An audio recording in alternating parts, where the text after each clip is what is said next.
Hi everyone, my name is Ravis and I teach philosophy and literature and welcome to yet another lecture. आज का जो lecture है it's going to be very important क्योंकि आज हम लोग cover करने वाले हैं मार्क्सिज्म को। और मार्क्सिज्म एक ऐसा लेक्चर है जिसमें आपको अगर modern literary theory and criticism समझना है, स्पेशली वर्ल्ड वॉर और पोस्ट वर्ल्ड वॉर को, तो आपको मार्क्सिज्म समझना ही पड़ेगा। और मार्क्स इतने इम्पॉर्टेंट राइटर हैं, इनको माना गया है मॉडर्न समय में सबसे इम्पॉर्टेंट मॉडर्न फिलोसफर। और इनकी जो फिलॉसफी है वो सिर्फ और सिर्फ फिलॉसफी के अंदर नहीं बल्कि political theory, as a political theory पढ़ना पड़ता है, इकोनॉमिक्स में पढ़ना पड़ता है, सोशियोलॉजी में पढ़ना पड़ता है, फिलॉसफी में तो पढ़ना ही पड़ता है, लिटरेचर में पढ़ना पड़ता है। तो इनकी फिलॉसफी इवन लॉ में पढ़ना पड़ता है, तो ब्रॉडर एस्पेक्ट में पढ़ना पड़ता है। तो that makes him one of the most important philosopher of the modern age. और दूसरा ये भी है कि जब हम लिटरेरी थ्योरी एंड क्रिटिसिज्म पढ़ते हैं तो मार्क्सिस्ट क्रिटिक जैसे जॉर्ज ल्यूकस, लुई अल्थुजार, इन सबको अगर समझना है हमें, या कल्चर का जो इवोल्यूशन है, कल्चर की जो अंडरस्टैंडिंग है, किस तरह से समाज बिल्ड हुआ, किस तरह से कल्चर बिल्ड हुआ, उसको समझना है तो हमें मार्क्सिज्म को पढ़ना ही पड़ेगा। और मैंने देखा है बहुत सारे ऐसे वीडियोज़ हैं जिसमें मार्क्सिज्म को 1 घंटे के लेक्चर में, आधे घंटे के लेक्चर में बिल्कुल ख़त्म कर दिया जाता है। तो मैं उस तरह से फोकस नहीं करूँगा क्योंकि मार्क्सिज्म को पढ़ने से पहले हमें, जब तक उसको सोशियो पॉलिटिकल बेस को नहीं समझेंगे तब तक हम मार्क्सिज्म पढ़ के आगे नहीं समझ सकते। तो मैं कोशिश करूँगा कि 2-3 लेक्चर में मार्क्सिज्म को ख़त्म करने की। आधे-आधे घंटे के लेक्चर्स होंगे जिसमें कि मैं मेरा अच्छा दूसरा एक और है कि मेरा जो पहले लिख देता हूँ मार्क्सिज्म, और मेरा जो मोटिव है मार्क्सिज्म को पढ़ने का, हमारा जो मोटिव होगा मार्क्सिज्म को पढ़ने का, वो प्योरली लिटरेचर बेस्ड होगा। अगर आप इस वीडियो को पढ़ोगे तो I don't think you would have any trouble understanding Marxism या पोस्ट मार्क्सिज्म या जो modern literary theory and criticism है, क्योंकि मैं इस वीडियो में एक-एक करके जितनी भी इन डेप्थ एनालिसिस है मार्क्सिज्म का या Marxism literary theory and criticism का, ये मुझे लगता है कम से कम 10 या 12 सीरीज चलेंगे, 10 या 15 लेक्चर्स चलेगा जिसमें मार्क्स को, एंगल्स को, अल्थुजार को, ग्रामची को एक-एक करके हम लोग उसको समझेंगे। क्लियर है? अब चलते हैं मार्क्सिज्म। मार्क्सिज्म है क्या? पहले इसको समझते हैं। नाम से ही पता चल रहा है कि मार्क्सिज्म मार्क्स से आया होगा, कार्ल मार्क्स से आया होगा। तो मार्क्सिज्म जो है ये सोशियो पॉलिटिकल थ्योरी है। क्या है? सोशियो पॉलिटिकल थ्योरी है। मार्क्सिज्म सोशियो पॉलिटिकल थ्योरी है और सोशियो इकोनॉमिक थ्योरी है। सोशियो इकोनॉमिक थ्योरी है। अब इसको अच्छे से समझते हैं। कहता है सोशियो, इसमें कि क्लास की बात कर रहा है ना? क्लास की बात कर रहा है। सोसाइटी के अंदर जितने भी क्लासेस होते हैं, है ना? अपर क्लास, मिडिल क्लास और लोअर क्लास, जिसमें इसने 2 क्लास में डिवाइड किया है, बुर्जुआ एंड प्रोलेटेरिएट। एक-एक करके समझेंगे। और दूसरा कहते हैं पॉलिटिकल थ्योरी, है ना? पॉलिटिक्स के ऊपर भी थ्योरी है। पॉलिटिक्स का मतलब है पावर, यूज ऑफ पावर कह सकते हैं, है ना? Use of power. दूसरा है सोशियो इकोनॉमिक, विच मीन्स कि मटेरियल की बात करेगा ये, मटेरियल की बात करेगा ये, है ना? इकोनॉमी की बात करेगा, मटेरियल की बातें करेगा, मनी, वही मनी की बातें करेगा। क्लियर है? तो मार्क्सिज्म जो है it is a socio political theory, it is a socio economic theory, जो कि डेवलप किया गया था कार्ल मार्क्स के द्वारा, कार्ल मार्क्स के द्वारा। ठीक है? कार्ल मार्क्स के द्वारा। एंड मार्क्स का जो लाइफ है वो है 18 से लेके 1883, 1880 से लेके 1883। बहुत लोगों को कंफ्यूजन होता है कि मार्क्सिज्म जो है वो कार्ल मार्क्स से आया है, बट नहीं, मार्क्सिज्म सिर्फ कार्ल मार्क्स से नहीं आया है, बल्कि एक और राइटर थे मार्क्स के साथ साथ लिखते थे, उनका नाम था फ्रेडरिक एंगल्स।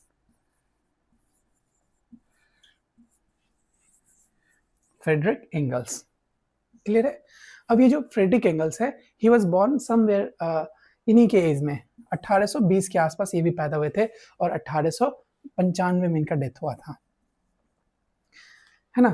तो ये दोनों राइटर साथ में लिख रहे थे। तो जो इंस्पिरेशन है मार्क्सिज्म का, ये मार्क्स से आता है और फ्रेडरिक एंगल्स से, क्योंकि मार्क्स का कंट्रीब्यूशन सोशियो पॉलिटिकल थ्योरी में ज़्यादा है, इकोनॉमिक्स में ज़्यादा है, इस वजह से इसको मार्क्सिज्म माना गया। क्लियर है। अब क्या कहता है कि जो मार्क्सिज्म है ये सिर्फ और सिर्फ कह सकते हैं कि मतलब पॉलिटिकल थ्योरी नहीं है, it is more than a political theory. क्योंकि जब हम पॉलिटिक्स के अंदर पढ़ते हैं, पॉलिटिकल साइंस के अंदर पढ़ेंगे तो एज ए पॉलिटिकल थ्योरी पढ़ेंगे, लेकिन जब हम लिटरेचर के अंदर पढ़ेंगे it is not just a political theory but it is a philosophy, a method of analysis. तो कह सकते हैं कि मार्क्सिज्म जो है it is not simply political theory बल्कि it is a method of analysing, है ना। It is also a method of analysing, it is also a philosophy. अब हम लोग देखेंगे कि किस तरह से मार्क्सिज्म एनालाइज होता है। जब पूरे मार्क्सिज्म को हम पढ़ लेंगे then you would be able to understand कि मार्क्सिज्म का जो एनालिसिस है किसी लिटरेरी टेक्स्ट के ऊपर किस तरह से हम करते हैं। क्लियर है। तो एक तरह से कह सकते हैं कि मेथड ऑफ एनालाइजिंग भी है, मेथड ऑफ फिलोसफी भी है, और क्या कह सकते हैं कि it is also cultural critic, cultural cultural critic. अब देखो आपको थोड़ा कंफ्यूज होगा कि क्रिटिक का मतलब क्या है। क्रिटिक का यूजुअली हमेशा हम लोग पढ़ते हैं कि क्रिटिक का मतलब क्रिटिसाइज करना, है ना। क्रिटिक का मतलब क्रिटिसाइज करना, बट नहीं, क्रिटिक का मतलब है कल्चर को समझना, कल्चर को समझना, टू अंडरस्टैंड द कल्चर। ये जो क्रिटिक है ना इसका मतलब ही होता है कि इन डेप्थ एनालिसिस करना, इन डेप्थ एनालिसिस। ये कोई क्रिटिसाइज नहीं कर रहा है कि समाज बुरा है, समाज ऐसा है, समाज वैसा है, बल्कि इन डेप्थ एनालिसिस कर रहा है इकोनॉमिक के ऊपर, इकोनॉमिकल बेस के ऊपर, कल्चरल बेस के ऊपर, फिलोसॉफिकल बेस के ऊपर, है ना। तो कह सकते हैं कि socio political and cultural base के ऊपर क्रिटिक है ये। इसी को इसलिए इसको बोला गया cultural critic, philosophy and method of analysis. हमारा इसी तीन के ऊपर फोकस होगा हमारे लिटरेचर में। सिर्फ लिटरेचर ही नहीं, मैं बोलूँगा इवन पॉलिटिकल थ्योरी में भी इन्हीं तीनों को यूज किया जाता है, बट हम कल्चरल क्रिटिक और मेथड ऑफ एनालिसिस सबसे ज़्यादा देखेंगे। अब हम लोग चलते हैं आगे।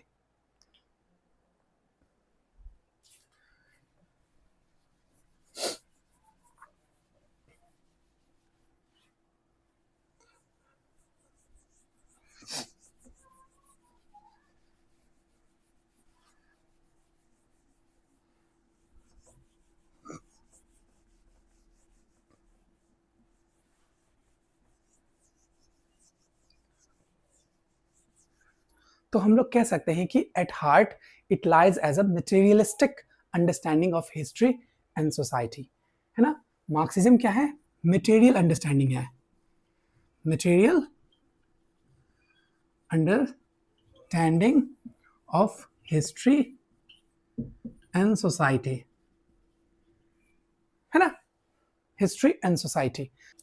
अब हम लोग एक एक करके मार्क्स के आइडियाज को समझेंगे। तो सबसे पहले जो मार्क्स का आइडिया है वो क्रिटिक ऑन कैपिटलिज्म है ना, critic of capitalism, critic of capitalism. अब मैंने पहले बताया क्रिटिक का मतलब क्या है, क्रिटिक का मतलब क्रिटिसिज्म नहीं है, बल्कि क्रिटिक का मतलब है in depth analysis, in depth analysis of capitalism.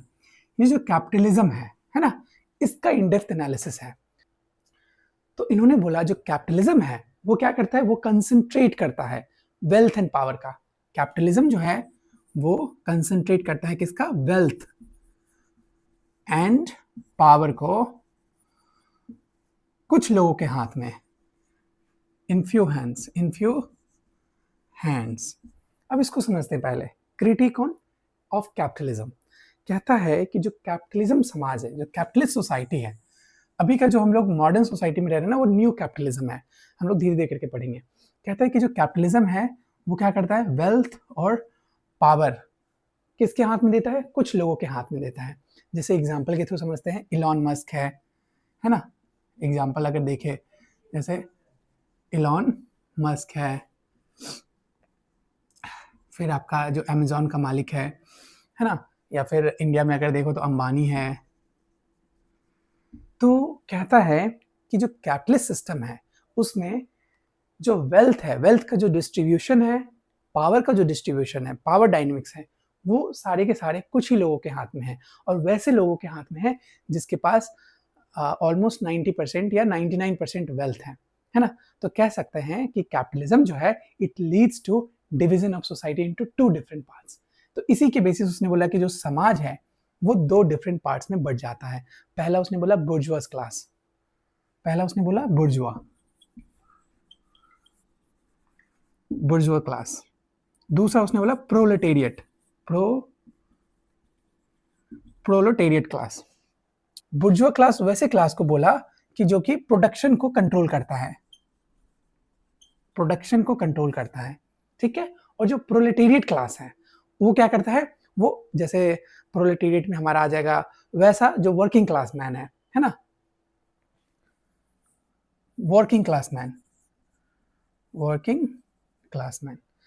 तो कहता है कि क्योंकि कैपिटलिज्म में सारे के सारे वेल्थ और पावर जो है वो कुछ लोगों के हाथ में है, जैसे इलॉन मस्क हो गए, अंबानी हो गए, है ना, जो सबसे रिचेस्ट आदमी है, जो 1% सबसे रिचेस्ट आदमी है, उनके हाथ में होने की वजह से क्या होता है, क्लास का डिस्ट्रीब्यूशन हो जाता है और पहला क्लास निकल के आता है बुर्जुआ क्लास, दूसरा आता है प्रोलेटेरिएट क्लास में आ जाएगा। बुर्जुआ में क्या क्या आ जाएगा, फैक्ट्री,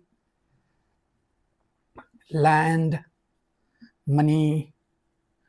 तो इनके पास सबसे ज्यादा फैक्ट्री होंगे, लैंड होंगे, मनी होंगे, इनका कंट्रोल किसके पास होगा, वो होगा बुर्जुआ के पास। और प्रोलेटेरिएट जो है वो क्या होंगे, वो वर्कर्स होंगे जो कि सरवाइव करते हैं, लेबर है ना, जो कि लेबर क्लास है। तो ये हो गया वर्किंग क्लास मैन। तो दो डिवीजन में बढ़ गया।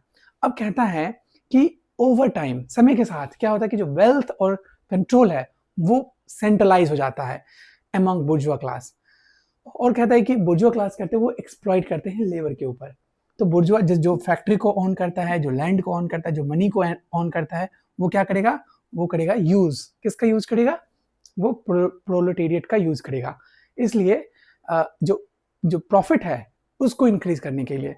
अब ऑब्वियस बात है, जैसे एग्जांपल के थ्रू अगर समझे कि मैंने एग्जांपल दिया जेफ बेजोस का, इलॉन मस्क का, अंबानी का, तो उनके पास एक कंपनी है, वो रिप्रेजेंट कर रहे हैं एक कैपिटलिस्ट क्लास को और इनके पास बहुत बड़ी कंपनी है और 90% जो इंडिया का वेल्थ है या 90% जो ग्लोबल वेल्थ है वो इन्हीं रिच लोगों के पास है। अब ये क्या करता है, ये अपने वर्कर को एक्सप्लॉइट करता है, अकॉर्डिंग टू मार्क्स ये अपने वर्कर को एक्सप्लॉइट करता है, एक्सप्लॉइट करके उसका उसका जो मैन पावर है, जो मैन लेबर है, उसका यूज करके वो प्रॉफिट कमाता है ना। तो ये एक तरह से क्या है कि क्रिएट कर रहा है more and more wealth, more and more power, किसका यूज करके, प्रोलेटेरिएट का, वर्किंग क्लास का यूज करके, है ना। लेकिन कहता है कि हम हार्ड वर्क कर रहे हैं। अब जिसकी वजह से क्या हो जाता है कि जो प्रोलेटेरिएट क्लास है ये लो बेजेस में काम करते हैं, जॉब इनसिक्योरिटीज का प्रॉब्लम आता है इनको,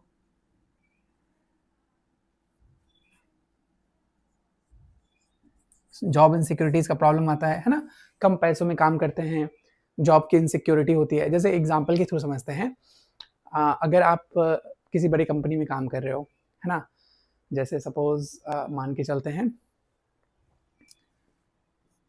कि अमेज़न में आप काम कर रहे हो, या फिर कह सकते हैं कि स्विगी में काम कर रहे हो, कोई भी बड़ी कंपनी में आप काम कर रहे हो, चाहे आप किसी गोल्ड या फिर डायमंड स्टोर में काम कर रहे हो। तो क्या होता है वहाँ पे जो वर्कर्स होते हैं, है ना, वो काफ़ी कम वेजेस पे काम कर रहे होते हैं ज़्यादा से ज़्यादा प्रॉफिट करने के लिए और ज़्यादा से ज़्यादा एडवर्टीजमेंट करते हैं, है ना, ज़्यादा से ज़्यादा लोगों को अपनी तरफ आकर्षित करते हैं, है ना। जैसे आप देखोगे कि थर्ड वर्ल्ड कंट्री में यूजुअली क्या किया जाता है, जितनी भी बड़ी कंपनियां जैसे अमेजोन है तो अपना एक सेंटर खोलता है ना, थर्ड पार्टी को देता है, जिसको कॉल सेंटर कहते हैं। अब कॉल सेंटर में क्या होता है कि जो वर्कर है वो बहुत सारे कॉल्स डालते हैं, बहुत सारा कॉल्स करके लोगों को मनाया जाता है, जिसको बोलता है सेल, सेल करते हैं, सेल करते हैं प्रोडक्ट्स को बेचने के लिए बहुत सारे कॉल्स किए जाते हैं। तो यहाँ पे क्या हो रहा है कि 10-10 घंटे तक एक कस्टमर से कस्टमर कह रहा हूँ, 10-10 घंटे तक एक वर्कर से काम लिया जाता है, दिन भर उसको बुलवाया जाता है, दिन भर वो फ़ोन करता है ना? प्रोडक्ट को सेल करने की बात करता है और जब इवेंचुअली कुछ प्रोडक्ट को वो सेल करता है तो सारे के सारे जो मार्जिन्स हैं, जो इनकम है, वो लेके कौन चला जाता है? वो कैपिटलिस्ट लेके चला जाता है। तो कम पैसे देके वर्क कराना, इसी को बोलते हैं क्या?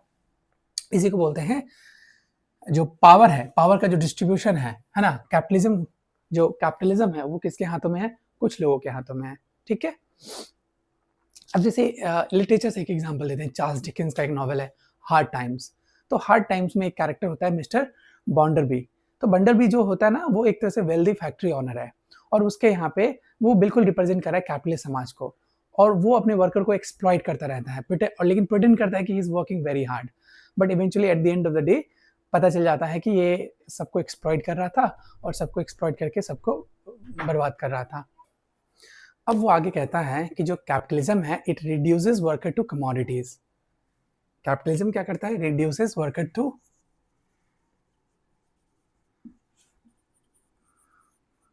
Commodities.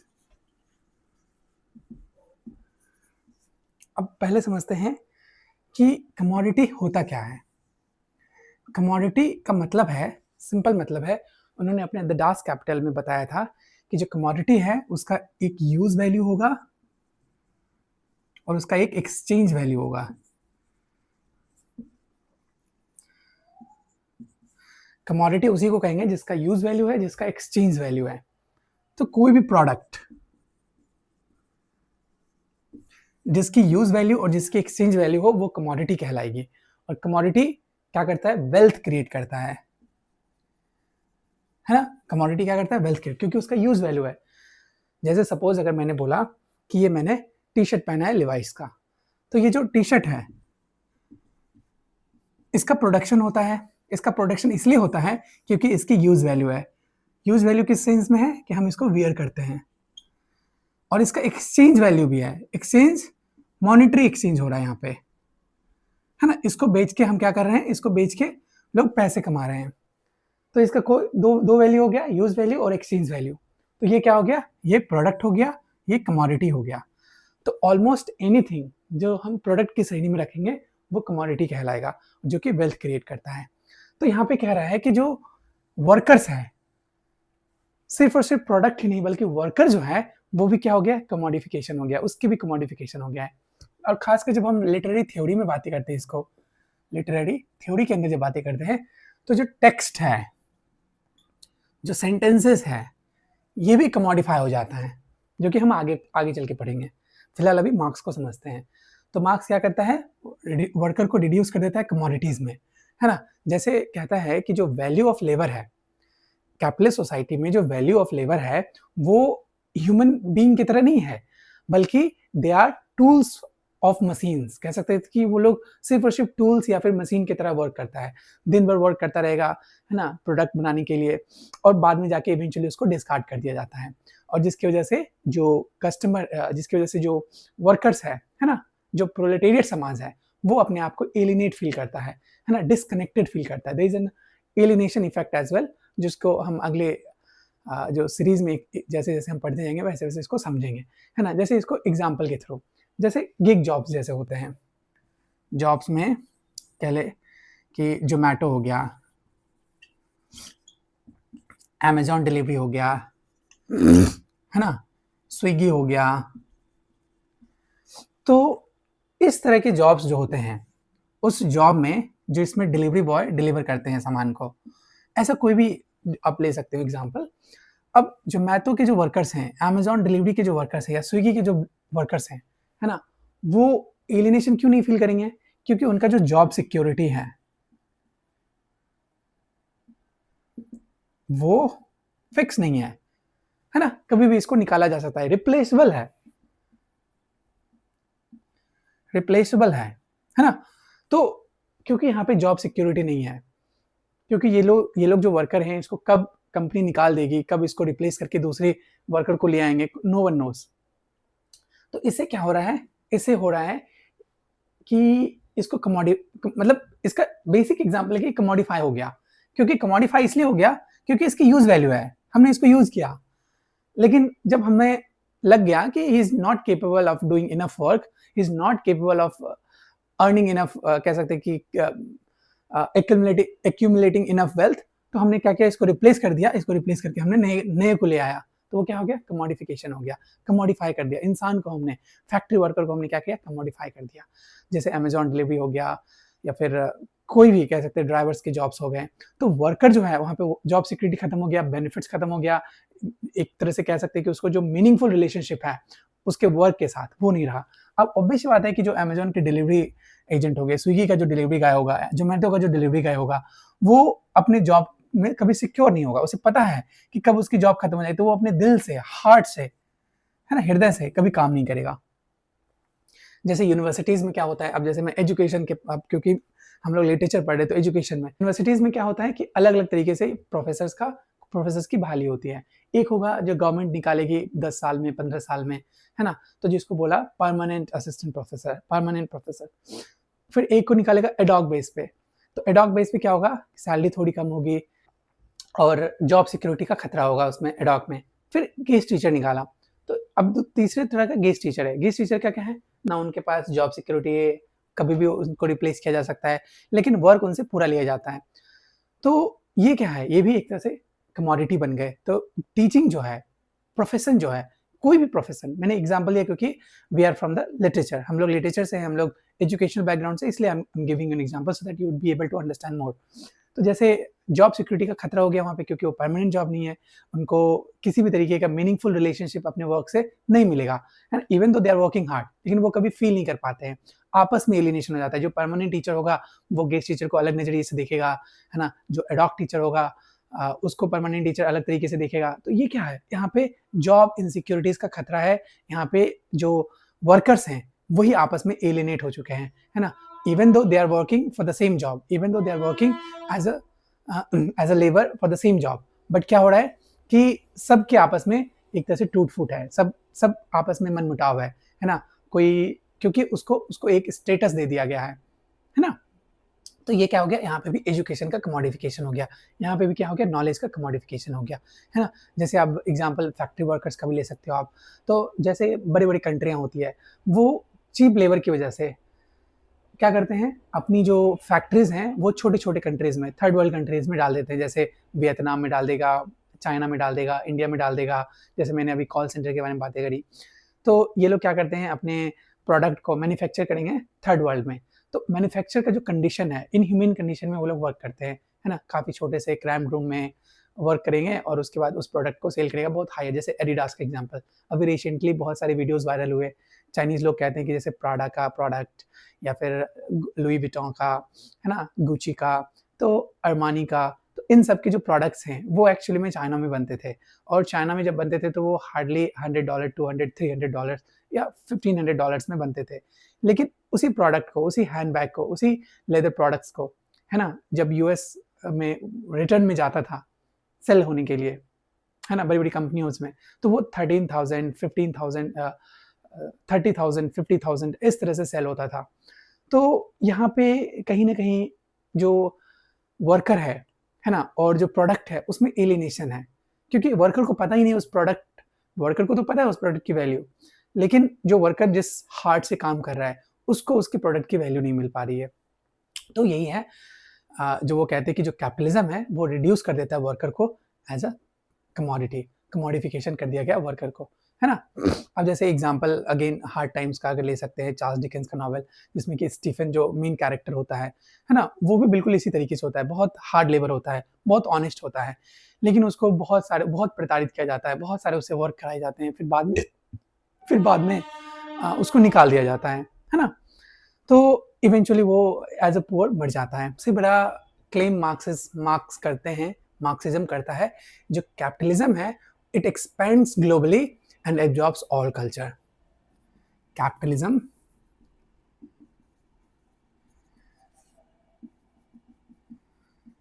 expands globally and absorbs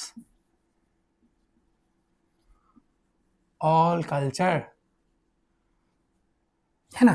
तो कहता है कि जो कैपिटलिज्म है वो एक्सपैंड हो रहा है ग्लोबली, है ना, लोकल में नहीं, अब globally, spreads across culture, spreads across world. तो जब हम कैपिटलिज्म को एक्सपैंड करते हैं, क्योंकि कैपिटलिज्म है ही वैसा सिस्टम जो ग्लोबली एक्सपैंड होता है और एब्जॉर्ब कर लेता है बाद बाकी सारे कल्चर को, जितने भी इंडिजीनियस कल्चर है वो उसको डिस्ट्रॉय कर दिया जाता है, ट्रेडिशनल वेज को डिस्ट्रॉय कर दिया जाता है। जैसे मान के चलते हैं अमेजोन की कंपनी। अब आप ये मत कहना कि मैं बार बार अमेजोन का एग्जाम्पल क्यों ले रहा हूँ, आप कोई भी एग्जाम्पल ले सकते हो। जैसे अमेजोन की कंपनी ग्लोबल मार्केट को कवर करती है ना। तो अमेजोन की कंपनी जब ग्लोबल मार्केट को कवर करती है तो लोकल जो बिजनेसेस हैं वो खत्म हो गया। वैसे अमेजोन के अंदर लोकल बिजनेस भी बिजनेस कर रहा है, लेकिन एक्चुअली में इवेंचुअली पैसे कमा रहा है अमेजोन। लोकल बिजनेस खत्म हो गए। ट्रेडिशनल जो मेथड था बिजनेस करने का वो खत्म हो गया। अब जैसे शॉपकीपर्स हैं, है ना, उसके जो बिक्री हैं वो खत्म हो गए। क्योंकि आप देखोगे यूजुअली लोग क्या करते हैं, अमेजोन फ्लिपकार्ट से ऑर्डर कर लेंगे और जो लोकल स्टोर्स हैं, है ना, उन लोगों के पास ज़्यादा मुनाफा नहीं जा पाता है, क्योंकि अब लोकल स्टोर से लोग खरीदते नहीं है, क्योंकि उनको पैसा लगता है, क्योंकि उनके पास एक स्टोर है, उस स्टोर में जितने वर्कर्स उसको फी देना पड़ता है, और जिस लैंड पे वो वर्क कर रहे हैं, जिस लैंड पे उनकी अपनी कंपनी है, उसको भी पे करना पड़ता है, टैक्स पे करना पड़ता है। तो जिस वजह से वो जो कमोडिटी है ना, उसका अपनी प्रोडक्ट का जो प्राइस है ना, अपने अपने माल का जो प्राइस है वो कम नहीं कर सकता। तो जिसकी वजह से क्या होता है कि बड़ी बड़ी कंपनियां अमेजोन फ्लिपकार्ट ये लोग क्या करते हैं, ये लोग डिस्टर्ब कर देते हैं ग्लोबल मार्केट को, लोकल मार्केट को, क्योंकि ये लोग ग्लोबली एक्सपैंड करता है। तो इसका बहुत सारे एग्जाम्पल्स होते हैं, कैपिटलिज्म एक्सपैंड्स ग्लोबली में। जैसे आप इंटरटेनमेंट बिजनेस में भी देख सकते हैं। जैसे हॉलीवुड सिनेमा है, जैसे हॉलीवुड सीरीज हैं, जैसे फ्रेंड्स एक सीरीज है, वो एक क्रॉस कल्चर फेमस है, इंडिया में तो सबसे ज़्यादा फेमस है। तो ऐसे बहुत सारे टीवी सीरीज होते हैं जो कि ग्लोबली एक्सपैंड करता है और बाद में जितने भी कल्चर है उसको अपने अंदर कर लेता है। जैसे अमेरिकन कल्चर की बात करते हैं। अब जब आप अमेरिकन कल्चर को पढ़ोगे, है ना, तो अमेरिकन कल्चर में क्या होता है, खासकर यूरोपियन पावर्स, मतलब जैसे अमेरिकन कल्चर में क्या होता है, अब जैसे अमेरिकन कल्चर को पढ़ोगे तो अमेरिकन कल्चर में क्या हो गया कि जो वेल्थ का डिस्ट्रीब्यूशन है सबसे ज़्यादा अमेरिका के पास है। अब अमेरिका ने क्या किया कि जितनी भी टीवी सीरीज बनाए, जितनी भी मूवीज बनाए, वो एक्सपेंड कर रहा है ग्लोबली, और लोग उसको देख रहे हैं और लोग अपनी कल्चर को भूलते जा रहे हैं। जिस तरह से लोगों का पहनावा है, लोगों का घूमना फिरना, चलना उठना बैठना, है ना, जो मंडेन लाइफ में जो टास्क होते हैं वो सारे के सारे क्या हो रहे हैं, कमोडिफाई हो रहे हैं, वो सारे के सारे चेंज हो रहे हैं। तो ये जो कल्चर है, जो इंडिजीनियस कल्चर है, जो लोकल कल्चर है, वहाँ पे खत्म हो जाता है। क्यों? क्योंकि कैपिटलिज्म की वजह से क्या हो गया, एक्सपैंड हो गया है ग्लोबली वो चीज़ें। क्लियर है? अब जैसे इसको और एग्जांपल की तो समझते हैं, जैसे कॉलोनियल या फिर ग्लोबल ट्रेड की बात करते हैं। जैसे मैंने ग्लोबल ट्रेड की बात की एंटरटेनमेंट के बिजनेस में, या फिर किसी भी अदर अमेजोन के थ्रू मैंने देखा, लेकिन कॉलोनियलिज्म भी था। जैसे कॉलोनियलिज्म में क्या था कि जो व्हाइट कंट्रीज थे, यूरोपियंस थे, गोरे लोग जो थे, उन्होंने क्या किया, कॉलोनाइज किया, जैसे अफ्रीका को, इंडिया को, एशिया, मतलब इंटायर एशिया को, और उनको क्या कर दिया, एक तरह से सोर्स बना दिया मटेरियल का, चीप लेबर का, है ना। तो वो भी क्या था, वो भी था कैपिटलिज्म का एक्सपेंशन। अब इसका सबसे बेस्ट एग्जांपल अगर आप देखोगे तो ऑब्वियस बात है, मैकडोनल्ड्स का एग्जांपल है, कोको कोला का एग्जांपल है, अमेजोन का एग्जांपल है। लेकिन जब हम लिटरेचर के अंदर देखते हैं तो जोसेफ कॉनरेड की एक बुक है हार्ट ऑफ द डार्कनेस।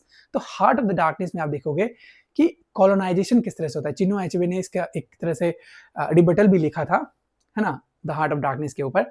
तो इसमें क्या होता है कि हार्ट ऑफ डार्कनेस में जो जोसेफ कॉनरेड है उसने दिखाया है कि जिसे कॉलोनाइज किया गया है, कॉन्गो एक जगह है अफ्रीका के अंदर, उस कॉन्गो प्लेस में आइवरी का बिजनेस चलता है। तो आइवरी के बिजनेस की वजह से, आइवरी का ट्रेड की वजह से, उससे प्रॉफिट बनाने की वजह से क्या कर दिया गया, कॉन्गो को कॉलोनाइज कर दिया गया। और ये एक तरह से कैपिटलिज्म को एक्सपोज कर रहा है। तो एक तरह से क्रिटिसिज्म था ये। फिर आगे कहता है,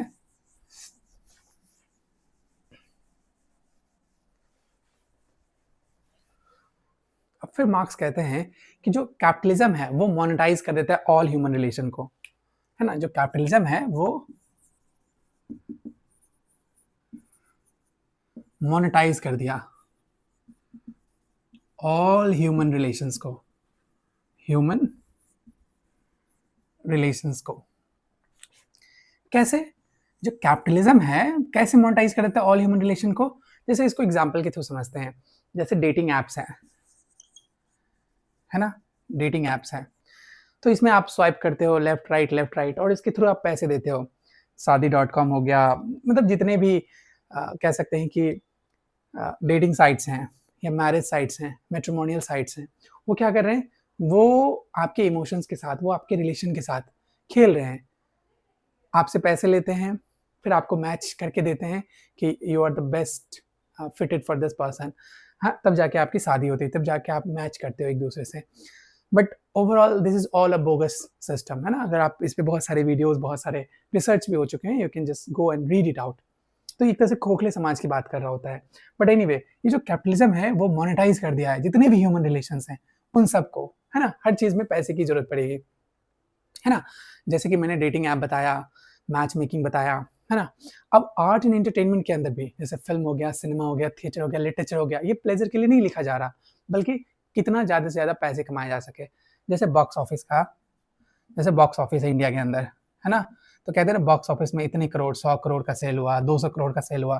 तो मूवी का जो बनाने का तरीका है वो वैसा हो गया है कि जिसमें ज़्यादा से ज़्यादा प्रॉफिट कमाया जा सके। अब मूवी सोसाइटी को बेस में रखते हुए नहीं बनाई जाती है। मैं तो बचपन से ही बॉलीवुड नहीं देखता हूँ, बट जो भी बॉलीवुड देखते होंगे उनको पता होगा कि बॉलीवुड की जो स्टोरीज़ हैं, उस स्टोरीज़ में कुछ होते नहीं है, है ना। सिर्फ कह सकते हैं कि स्ट्रिपिंग होगा, एक दो डांस वाले सॉन्ग्स होंगे, है ना, कहानी में कुछ नहीं होगा, बस एक्शन फाइट खत्म हो जाएगा पूरी की पूरी कहानियाँ। तो ओवरऑल जिस तरह से क्रिटिसाइज किया था, मुझे याद नहीं आ रहा अभी, एक राइटर हैं, उनकी वाइफ भी क्रिटिक है, उन्होंने बोला था जो हॉलीवुड सिनेमा है इटसेल्फ वो मास्टरबेटरी सिनेमा बन चुका है। तो उसी तरीके से आप इंडियन सिनेमा को भी उसी तरीके से देख सकते हैं, क्योंकि इंडियन सिनेमा में भी ऐसा कुछ हो नहीं रहा, है ना। तो बॉक्स ऑफिस से सिर्फ पैसे कमाने के लिए कौन कितना ज़्यादा पैसे, कौन कितना ज़्यादा वेल्थ क्रिएट कर सकता है, तो हर चीज़ मोनेटाइज हो चुका है।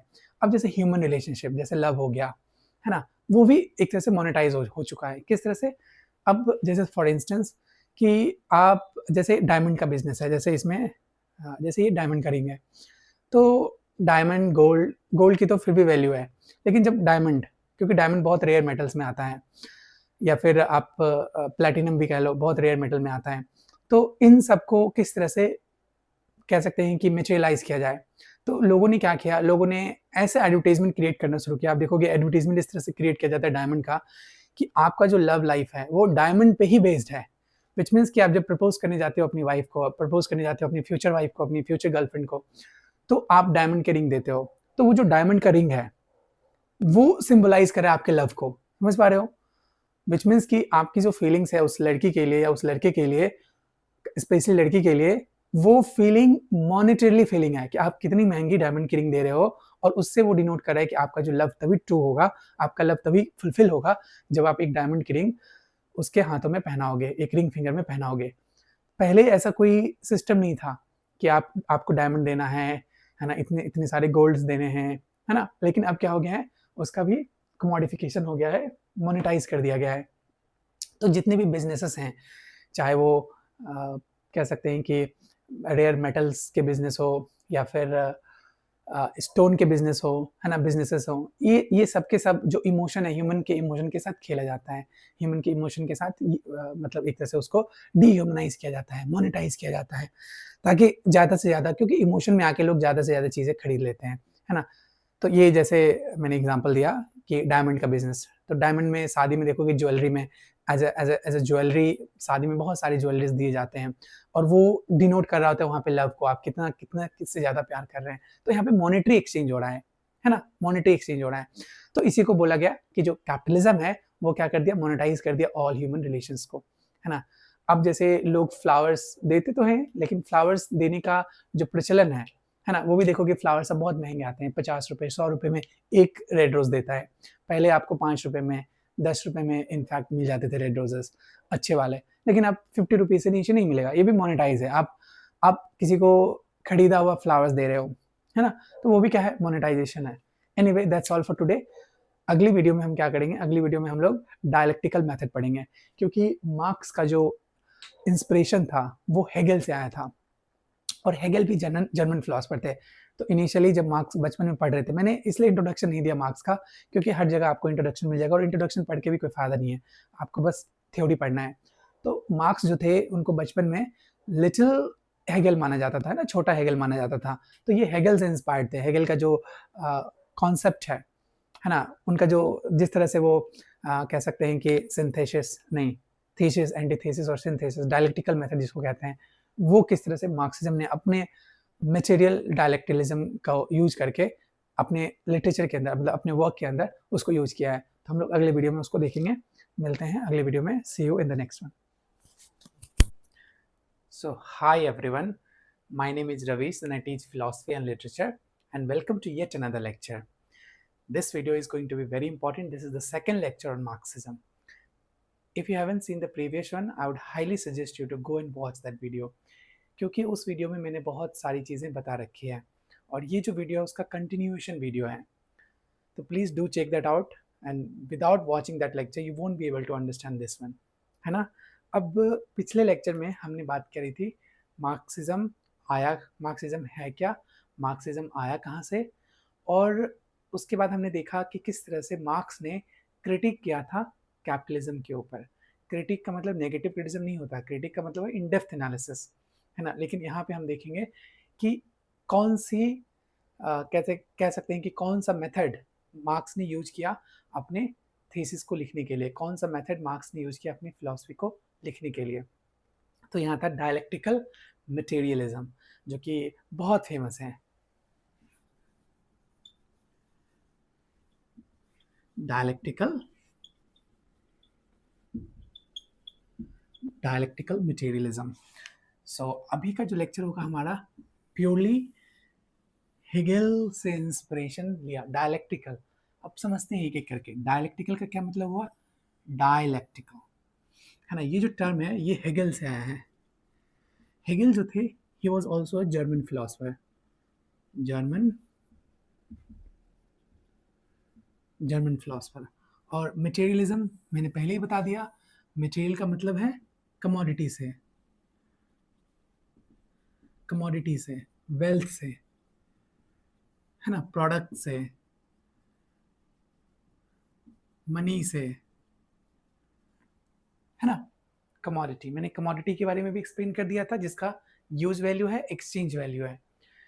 और मटेरियल उसी को कहते हैं wealth, product, money, etcetera. Now dialectical जो था ये हेगेल का कॉन्सेप्ट है। He was a German philosopher जिसने प्रपोज किया था, क्या प्रपोज किया था, model of ideas and history progress. तो हेगेल का जो कहना था, हेगेल का एक मॉडल था, मॉडल क्या था, वो था आइडियाज एंड हिस्ट्री का प्रोग्रेस, आइडियाज एंड हिस्ट्री का प्रोग्रेस। तो ये आइडियाज एंड हिस्ट्री का जो प्रोग्रेस है ये कोई स्ट्रेट लाइन में नहीं हुआ है, ये कोई स्ट्रेट लाइन में नहीं हुआ है, बल्कि ये दो रीजन की वजह से होता है, एक कॉन्फ्लिक्ट एंड कॉन्ट्राडिक्शन की वजह से, है ना। कॉन्फ्लिक्ट एंड कॉन्ट्राडिक्शन की वजह से, कॉन्ट्राडिक्शन की वजह से, है ना। तो कहते हैं, हेगेल कहते हैं कि जो हम समाज में चेंज देखते हैं, जो समाज में हम बदलाव देखते हैं, है ना, over a period of time, वो सिर्फ और सिर्फ कॉन्फ्लिक्ट और कॉन्ट्राडिक्शन की वजह से हुआ है। तो उन्होंने क्या किया, डायलेक्टिकल मेथड की शुरुआत की, जिसके अंदर 3 एलिमेंट्स होते हैं। पहला होता है थेसिस, एंटीथेसिस और सिंथेसिस। थेसिस, एंटीथेसिस और सिंथेसिस, है ना। अब इसको समझते हैं एक एक करके कि थेसिस है क्या, एंटीथेसिस क्या है और सिंथेसिस क्या है। थेसिस जो है, इसको मैं मिटा देता हूं तब जाके अच्छे से समझा पाऊंगा, है ना। Give me a second.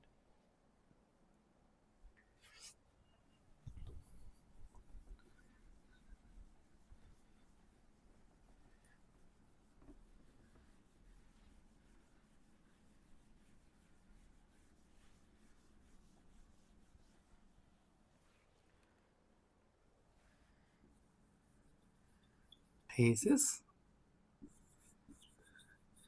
Antithesis और सिंथेसिस, ठीक है। हेगेल कहते हैं ये डायलेक्टिकल मेथड है, किसका? हेगेल का। तो हेगेल कहते हैं कि यहाँ पे 3 अलग-अलग पार्ट्स होते हैं किसी चीज़ को अगर समझना है हमें, है ना? तो जो थीसिस है, वो स्टेटस को कहते हैं, स्टेटस को कहते हैं, है ना? स्टेटस को का सिंपल मतलब है जो अभी चल रहा है ना? कहता है कि जो आइडियाज़ है, जो हिस्ट्री है, उसका जो प्रोग्रेस है, वो कोई स्ट्रेट लाइन में नहीं है, बल्कि कॉन्फ्लिक्ट और कॉन्ट्रडिक्शन की वजह से है। और कॉन्फ्लिक्ट और कॉन्ट्रडिक्शन को समझने के लिए, मतलब इस सोसाइटी को समझने के लिए, हमें उसको एनालिसिस करना पड़ेगा डायलेक्टिकल मेथड के थ्रू। तो उसने डायलेक्टिकल मेथड की इजाद की। तो पहला है, डायलेक्टिकल मेथड में आता है थीसिस, एंटीथेसिस और सिंथेसिस, जिसमें कि थीसिस जो है वो एग्जिस्टिंग आइडियाज़ को कहते हैं, मतलब कि स्टेटस को। एग्जिस्टिंग आइडियाज़, कोई भी एग्जिस्टिंग आइडियाज़ जो हो उस समय का, उस पर्टिकुलर टाइम फ्रेम का, है ना? उसके बाद कहता है एंटीथेसिस। एंटीथेसिस क्या है? उसके अपोजिशनल फोर्स होते हैं, है ना? उस सिस्टम के अपोजिशन में जो फोर्स होता है, अपोजिशनल फोर्स या फिर थॉट। और सिंथेसिस जो है, नाम से ही पता चला है, सिंथेसाइज करना, विच मीन्स कि दोनों का जो सबसे बेस्ट प्रारूप होगा, है ना? एक तरह से कह सकते हैं कि resolution of the conflict, resolution of the conflict. ठीक है, तो इसी को बोला गया। अब क्या हो गया? हेगेल के अनुसार, है ना, हेगेल के अनुसार क्या है कि जो फिलोसॉफिकल एंड इडियोलॉजिकल प्रोग्रेस है थ्रू आउट द हिस्ट्री, वो क्या है? कॉन्फ्लिक्ट ऑफ आइडियाज है, जिसमें कि थीसिस आया, जो कि जैसे कि एग्जांपल हम देख सकते हैं एब्सोल्यूट मोनार्की, है ना? जैसे एग्जांपल के थ्रू मान के चलो, जब हेगेल लिख रहे थे तो उसमें क्या था? समाज एब्सोल्यूट मोनार्की को सपोर्ट करता था, एब्सोल्यूट मोनार्की को सपोर्ट करता था। इससे अच्छा यहाँ लिख देता हूँ, एब्सोल्यूट मोनार्की को सपोर्ट करता था, एब्सोल्यूट मोनार्की को सपोर्ट करता था, है ना? लेकिन क्या हुआ कि एब्सोल्यूट मोनार्की ये हो गया उस समय का स्टेटस को, थीसिस हो गया। लेकिन अब एब्सोल्यूट मोनार्की के अगेंस्ट बहुत सारे लोग थे, है ना? तो जिसमें फिलोसफर्स आते हैं और उन्होंने इनलाइटनमेंट की थ्योरी दी, इनलाइटनमेंट हुआ, है ना? विच मीन्स कि कह सकते हैं कि इनलाइटनमेंट हुआ और लोगों ने क्वेश्चन करना शुरू कर दिया समाज में। तो कह सकते हैं कि डेमोक्रेसी, थोड़ा बहुत डेमोक्रेसी। अब इस दोनों को मिला के, इस दोनों का जो सबसे बेस्ट पार्ट था, है ना, इस दोनों का जो सबसे बेस्ट पार्ट था, वो आ गया इसका रिजोल्यूशन। रिजोल्यूशन में क्या हो गया? कॉन्स्टिट्यूशनल मोनार्की आ गया, है ना, कॉन्स्टिट्यूशनल मोनार्की। अब देखो, बहुत अच्छे से समझ जाओगे आप। थीसिस का सिंपल मतलब है कि स्टेटमेंट, ठीक है, या फिर एक्सियोम्स या प्रिपोजिशन, या प्रपोजिशन। फर्स्ट प्रपोजिशन में क्या था? फर्स्ट प्रपोजिशन स्टेटस को फॉलो करेगा, विच मीन्स कि जो पहला सेंटेंस होगा उनका, वो होगा कि समाज में प्रॉब्लम्स क्या क्या हैं, समाज कैसा है ना? तो समाज उस समय क्या था? एग्जिस्टिंग क्लास कैसा था? एब्सोल्यूट मोनार्की वाला था, मतलब राजा जो था वो रूल करता था। और उसी के समय एंटीथेसिस का मतलब है उसके अपोजिशन में कौन से फोर्सेस हैं। तो जैसे इनलाइटनमेंट फिलोसफर्स जो थे, उनको उन्होंने बोला कि जो एब्सोल्यूट मोनार्की है वो करप्ट सिस्टम है ना, इसको हटाना चाहिए। और एक तरह से डेमोक्रेसी, अब डेमोक्रेसी कंप्लीट डेमोक्रेसी नहीं है यहाँ पे, लोग डेमोक्रेसी के लिए बातें कर रहे हैं, लोग फाइट कर रहे हैं लिबर्टी की, है ना, लिबर्टी के लिए फाइट कर रहे हैं, लिबर्टी के लिए फाइट कर रहे हैं। अब क्या किया? सिंथेसिस, जो इन सब में बेस्ट है, इन दोनों में जो सबसे बेस्ट सॉल्यूशन है, रिजोल्यूशन है, वो निकल के आया कॉन्स्टिट्यूशनल मोनार्की, है ना, जहाँ पे कॉन्स्टिट्यूशन मतलब संविधान की शुरुआत हुई और उसमें एक मोनार्क होगा, विच मीन्स की एक लीडर होगा, और वो क्या करेगा? वो संभालेगा, विच मीन्स की यहाँ पे मोनार्की भी है और प्लस इनलाइटनमेंट थ्योरी भी है, नॉलेज सिस्टम भी है, लिबर्टी भी है, अलॉन्ग विद दैट मोनार्की भी है। तो इसको बोला गया डायलेक्टिकल मेथड। इसके थ्रू क्या करते हैं? हम चीज़ों को समझते हैं। इसके थ्रू उन्होंने क्या की? फिलॉसफी को लिखा। इसके थ्रू उन्होंने समाज को समझने की कोशिश की, ये जो आइडियाज़ हैं, हिस्ट्री का जो प्रोग्रेस है उसको समझने की उन्होंने कोशिश करी। ठीक है, अब मार्क्स ने क्या किया? इसी को अडॉप्ट कर लिया और इसी अडॉप्शन को क्या बोला गया? Dialectical materialism. अब देखो मार्क्स जो थे ना वो बहुत ही ज़्यादा इंस्पायर्ड थे हेगल से, और उनको बचपन में लिटिल हेगल भी माना जाता था क्योंकि वो हेगल को इतना ज़्यादा पढ़ते थे बचपन से ही। मैंने मार्क्स के बारे में पिछले वीडियोस में भी और इस वीडियोस में भी उनका लाइफ नहीं बताया कि मार्क्स पैदा कहाँ हुए, मार्क्स ने पढ़ाई कहाँ से की। ये सब पढ़ने का कोई ये सब कहीं से भी आप पढ़ सकते हो। इतना भी कोई इम्पोर्टेंट नहीं है कि मार्क्स के लाइफ को समझें हम, है ना? हमें बस उनके कॉन्सेप्ट को समझना है। तो मार्क्स का जो था वो एडॉप्टेशन था डायलेक्टिकल मटेरियलिज्म, जहाँ पे मार्क्स ने एडमायर किया हेगल के मेथड को, और उन्होंने बोला कि ठीक है, जो समाज जो है वो क्या होता है, चेंज थ्रू कॉन्ट्राडिक्शंस। समाज जो है, सोसाइटी जो है, वो चेंज होता है कॉन्ट्राडिक्शंस पे, कॉन्ट्राडिक्शंस पे, है ना, कॉन्फ्लिक्ट्स पे। इस चीज को तो सपोर्ट किया। इस चीज को तो हेगल के बारे में, जब हेगल ने बोला कि अगर समाज को समझना है, समाज के प्रोग्रेस को समझना है, सोसाइटी के प्रोग्रेस को समझना है, तो कॉन्ट्राडिक्शन और कॉन्फ्लिक्ट्स को समझना पड़ेगा। लेकिन इस चीज को उसने एग्री किया, है ना, मार्क्स ने एग्री किया। लेकिन यहाँ पे वो बोला मार्क्स का जो आइडियलिज्म है उसको उसने नकार दिया, है ना। वो बोला कि आइडियलिज्म से काम नहीं चलेगा। मार्क्स ने बोला आइडियलिज्म से काम नहीं चलेगा, हमें उसके क्लास को समझना पड़ेगा, है ना। जब हम कॉन्ट्राडिक्शन करेंगे, जब हम कॉन्फ्लिक्ट करेंगे, तो सिर्फ आइडियलिज्म के कॉन्फ्लिक्ट, सिर्फ आइडियाज से चीजें नहीं बनती, हमारी सिर्फ सोच और विचार से चीजें नहीं समझ आती। अगर हमको समाज को समझना है तो सिर्फ और सिर्फ आइडियलिज्म, कौन क्या कह रहा है, किसकी क्या अवधारणा है, उससे समाज नहीं चलता। मार्क्स ने बोला कि it is not the consciousness of the man that determines their being, but it is the social being that determines the consciousness. ये जो सोशल बीइंग है ना, वो डिटर्मिन करता है किस चीज को, उसके कॉन्शियसनेस को। तो इन्होंने बोल दिया social being determines the consciousness.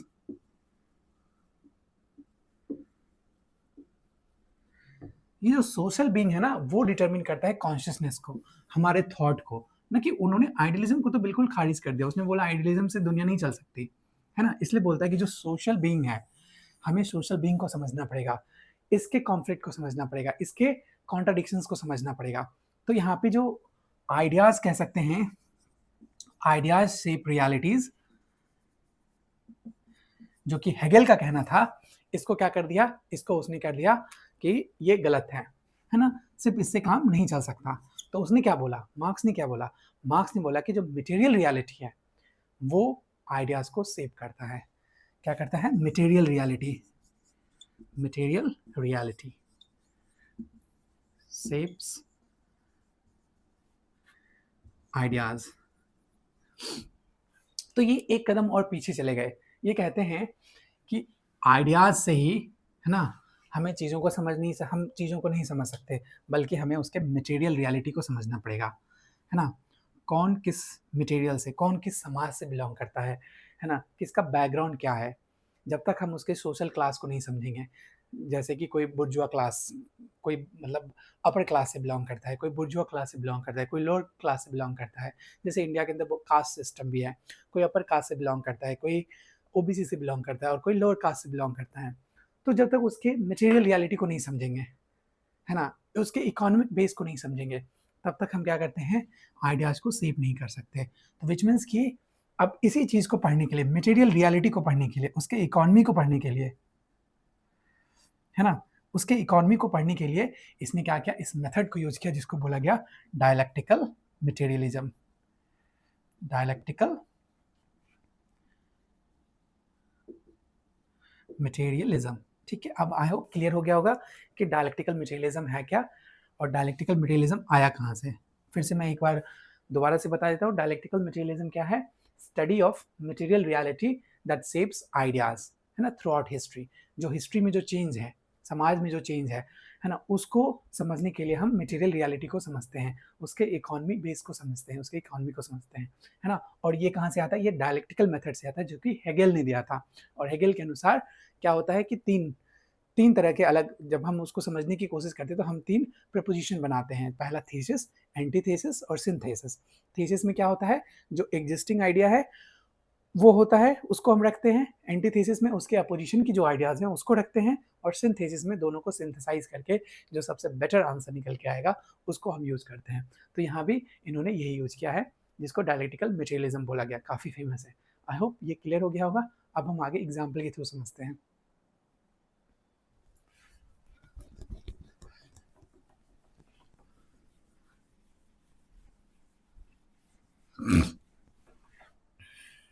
देखो, मार्क्स बहुत ज़्यादा डिफ़िकल्ट भी नहीं है और बहुत ज़्यादा आसान भी नहीं है। अगर आप अच्छे से समझोगे ना मार्क्स के बैकग्राउंड को, है ना, मार्क्स किस तरह से सोचता था, तो आप ईज़िली समझ पाओगे। मार्क्स को जब भी मैंने देखा है कि लोग जब पढ़ाते हैं या लोग जब पढ़ते हैं, तो बहुत नेगेटिव कॉन्सेप्ट है मार्क्स के बारे में लोगों के अंदर, बट ऐसा नहीं है। देख रहे हो, मार्क्स के लिए जो की ड्राइवर था हिस्ट्री, हिस्ट्री के अंदर, है ना, वो क्या था? मटेरियल कंडीशन था। अगर हम मटेरियल कंडीशन को समझ लेंगे तो हम समाज को समझ लेंगे, ईजिली समाज को समझ लेंगे, है ना। जैसे कि उसने दो डिवीजन में कर दिया था, मैंने पिछली क्लास में बताया, क्लास कॉन्फ्लिक्ट में। एक तो उसने बुर्जुआ क्लास बोला, दूसरा उसने प्रोलेटेरिएट क्लास बोला। और जो बुर्जुआ क्लास है वो क्या करता है? बुर्जुआ क्लास वैसे क्लास को कहते हैं जो कंट्रोल करता है, जो सिस्टम को कंट्रोल करता है ना, जो लैंड को कंट्रोल करता है, जिसके पास पावर है, एब्सोल्यूट पावर है। और प्रोलेटेरिएट क्या है? जो अपने पैसे कमाने के लिए, जैसे लेबर हो गए, है ना, लेबर को उसने प्रोलेटेरिएट बोल दिया, जो सिर्फ वर्क करता है, बट उसके पास कुछ भी नहीं है। जैसे हमने एग्जांपल दिया एक बड़ी सी कंपनी, तो कंपनी का जो ऑनर है वो क्या आ गया? वो बुर्जुआ क्लास हो गया, क्योंकि वो हर चीज़ को कंट्रोल कर रहा है, वो कंपनी को कंट्रोल कर रहा है, उस लैंड को कंट्रोल कर रहा है, उसमें लगे जितनी भी चीज़ें हैं उसको कंट्रोल कर रहा है ना। और जो वर्कर है वहाँ पे, वो किसी चीज़ को कंट्रोल नहीं कर रहा, वो सिर्फ वर्क कर रहा है, हार्ड लेबर कर रहा है, और वो प्रॉफिट कमा के दे रहा है किसको? बुर्जुआ क्लास को, है ना। तो इसको जब, इसके कॉन्फ्लिक्ट को जब समझेंगे, तभी हम क्या कर पाएंगे? हिस्ट्री को समझ पाएंगे। अब जैसे एग्जांपल के थ्रू समझते हैं डायलेक्टिकल मटेरियलिज्म को।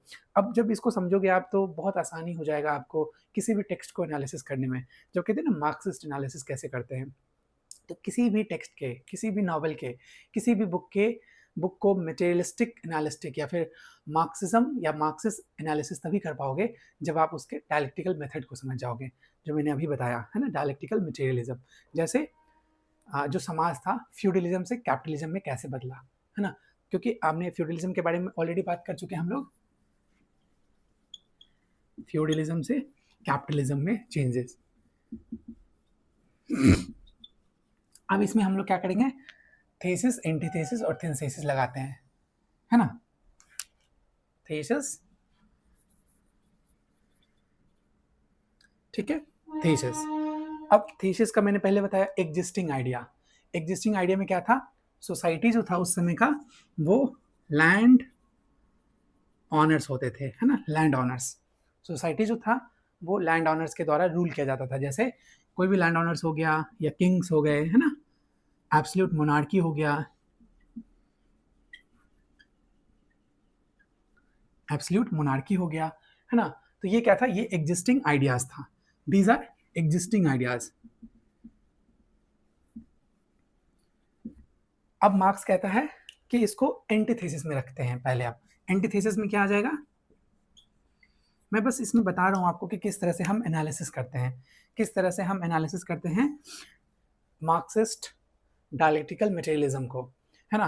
अब ये जो लैंड ऑनर है वो क्या कर रहा है? वो, उसके पास एब्सोल्यूट फ्रीडम है, एब्सोल्यूट ऑनरशिप है ना, इसके पास पावर है, इसके पास वेल्थ है, इसके पास क्या है? पावर है, वेल्थ है। अब ये पावर और वेल्थ कहाँ से लाया? लैंड से, है ना। कहाँ से लाया? लैंड से लाया, जमींदारी सिस्टम जिसको कहते हैं, है ना, लैंड ऑनर्स। तो उस समय क्या था? फ्यूडलिज्म जब समाज था, जब थीसिस में जब फ्यूडलिस्ट सोसाइटी था, फ्यूडलिस्ट सोसाइटी था, तो लैंड ऑनर के पास पावर था, किंग्स के पास एब्सोल्यूट मोनार्की था, है ना। और एग्जिस्टिंग आइडियाज, उसी समय को एग्जिस्टिंग आइडियाज हमने बोला, जिसमें पावर और वेल्थ लैंड ऑनर के पास था, which means कि फ्यूडल सोसाइटी के पास था। और उसके एंटीथेसिस में क्या हुआ कि कॉन्ट्राडिक्शन, कह सकते हैं कि कॉन्ट्राडिक्शन था, कॉन्ट्राडिक्शन था। किसका कॉन्ट्राडिक्शन था? उस नॉलेज सिस्टम का, है ना, जिसने इस चीज को बदला। जैसे सिटी का ग्रोथ हुआ, है ना, सिटी का ग्रोथ हुआ, है ना, ट्रेड हुआ, ट्रेड हुआ। तो ट्रेड और सिटी के ग्रोथ से क्या होने लगा? धीरे धीरे धीरे धीरे क्या हो गया? समाज बदलने लगा, और जो समाज था वो मर्चेंट क्लास बन गया। Merchant class. तो अब जो पावर है, अब जो एब्सोल्यूट पावर है ना, वो सिर्फ और सिर्फ लैंड ओनर के पास नहीं रहा बल्कि मर्चेंट क्लास के पास भी हो गया, क्योंकि इन्होंने ट्रेड करना शुरू कर दिया। इनके पास भी इकोनॉमी एक्यूमुलेट होना शुरू हो गया। तो जिसको उसने बोला बुर्जुआ क्लास, जिसको उसने बोल दिया बुर्जुआ क्लास, बुर्जुइस क्लास। ठीक है।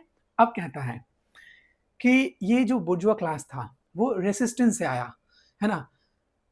उसके बाद एंटीथेसिस, उसके बाद सिंथेसिस। अब सिंथेसिस में हम क्या रखेंगे, सिंथेसिस में रखेंगे, एक तो फ्यूडलिस्ट सोसाइटी था, उसके अगेंस्ट क्या था, कॉन्ट्राडिक्शन में क्या था, मर्चेंट क्लास था, है ना, जिसने क्या किया, अपने वेल्थ को इंक्रीज किया, किस क्या करके, ट्रेड करके, या फिर जैसे जैसे सिटी का ग्रोथ हुआ वो ऑटोमेटिक हुआ, ऐसा नहीं कि किसी ने कर दिया, वो ऑटोमेटिक होता ही है, हमेशा एक फोर्स के अगेंस्ट दूसरा फोर्स समाज में होता ही होता है। फिर क्या हो गया, सिंथेसिस में फ्यूडल सिस्टम क्या हो गया, कोलैप्स हो गया। फ्यूडल सिस्टम जो हो गया कोलैप्स हो गया, है ना। अब जब फ्यूडल सिस्टम कोलैप्स हो गया तो फिर क्या हो गया, जो ऑनरशिप है इसमें प्राइवेट ऑनरशिप आ गए, प्राइवेट ऑनरशिप आ गए, प्राइवेट ऑनरशिप आ गए। क्यों, क्योंकि ये जो बुर्जुआ क्लास था, ये बुर्जुआ क्लास क्या हो गया, ग्रो करना शुरू कर दिया, और उसने क्या किया, अपनी अपनी कंपनी खोलना शुरू कर दिया। इसने अपनी कंपनी खोलना शुरू कर दिया। तो अब जो पावर और वेल्थ है, पावर और वेल्थ है, ये स्विच कर गया फ्यूडल सिस्टम से कैपिटलिस्ट सिस्टम की तरफ। विच मीन्स कि जो पावर और वेल्थ है वो आ गया किसके पास, बुर्जुआ क्लास के पास आ गया, बुर्जुइस क्लास के पास आ गया। क्यों, क्योंकि उसके पास प्राइवेट ऑनरशिप हो गया, प्राइवेट लैंड हो गया, है ना, और वो लेबर को, है ना, पर डे वेज, जिसको कहते हैं ना वेज लेबर को, वर्क देना शुरू कर दिया, और उससे क्या उसको एक्सप्लॉइट करना शुरू कर दिया, और उससे उन्होंने पैसे कमाने शुरू कर दिए। तो यहाँ पे जो लेबर क्लास हो गया, प्रोलेटेरिएट क्लास हो गया, वो यहाँ पे क्या हो गया, वो हो गया फ्यूडलिस्ट सिस्टम के अगेंस्ट, सॉरी यहाँ पे कैपिटलिस्ट सिस्टम के अगेंस्ट, है ना।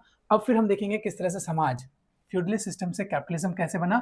अब देखेंगे कैपिटलिस्ट से सोशलिज्म कैसे आया, है ना, सोशलिज्म कैसे होगा। ठीक है। आई होप अब आपको थोड़ा बहुत क्लियर हो गया होगा, थेसिस, एंटीथेसिस और सिंथेसिस किस तरह से यूज होता है, किस तरह से हम क्लास के स्ट्रगल को समझते हैं, है ना। जैसे हमने देखा फ्यूडल सिस्टम किस तरह से, जैसे किंग्स हो गए, एब्सोल्यूट मोनार्की हो गया, इन सब के पास सुप्रीम पावर था, लेकिन क्यों, क्योंकि इसके पास लैंड था, है ना।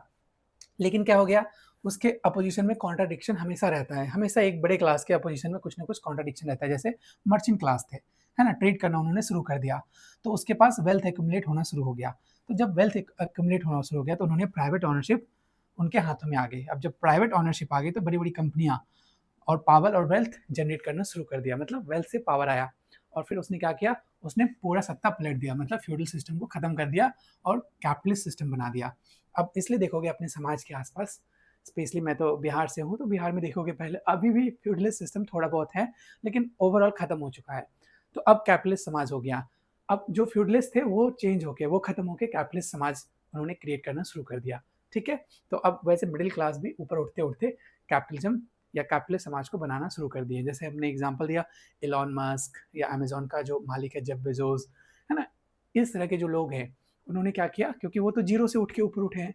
जब आप कहानी पढ़ोगे इलॉन मस्क की, तो इलॉन मस्क के पास कुछ भी नहीं था, है ना, वो मिडिल क्लास फैमिली से बिलोंग करता था, बट वो धीरे धीरे क्या हुआ, क्योंकि उसके पास प्राइवेट ऑनरशिप आना शुरू हो गया, उसने वेल्थ क्रिएट करना शुरू कर दिया, वेल्थ से पावर बना, और पावर से क्या हो गया, उसने फ्यूडल समाज को बिल्कुल हटा दिया। आप देखोगे इवन अमेरिका के जो किसान होते हैं ना, या इंडिया के जो बहुत बड़े बड़े किसान हुआ करते थे, अब उनके पास ज़्यादा कुछ रहा नहीं, अब सारे के सारे वेल्थ और पावर कैपिटलिज्म के पास है, कैपिटलिस्ट सोसाइटी के ऊपर है ना। जैसे एक और एग्जांपल देता हूँ कि जब आप खासकर बेगूसराय जैसे शहर में आओगे तो देखोगे पहले जो लैंड ऑनर्स थे, है ना, जिसको ज़मींदार कहते हैं, तो उन लोगों के पास पूरा का पूरा पावर था, और जो सरकार होती थी, जो बिहार सरकार थी, है ना, उसको चलाता था बिल्कुल वही लोग, है ना, ज़मींदारी सिस्टम के लोग, जो सबसे पावरफुल थे, जो एब्सोल्यूट पावर में थे, क्योंकि उनके पास सबसे ज़्यादा लैंड था, कंट्रोल करते थे, गुंडों को कंट्रोल करते थे, समाज को कंट्रोल करते थे, सोसाइटी को कंट्रोल करते थे, लॉ एंड ऑर्डर मेंटेन करते थे, है ना। वैसे कितना करते थे वो तो भगवान जाने,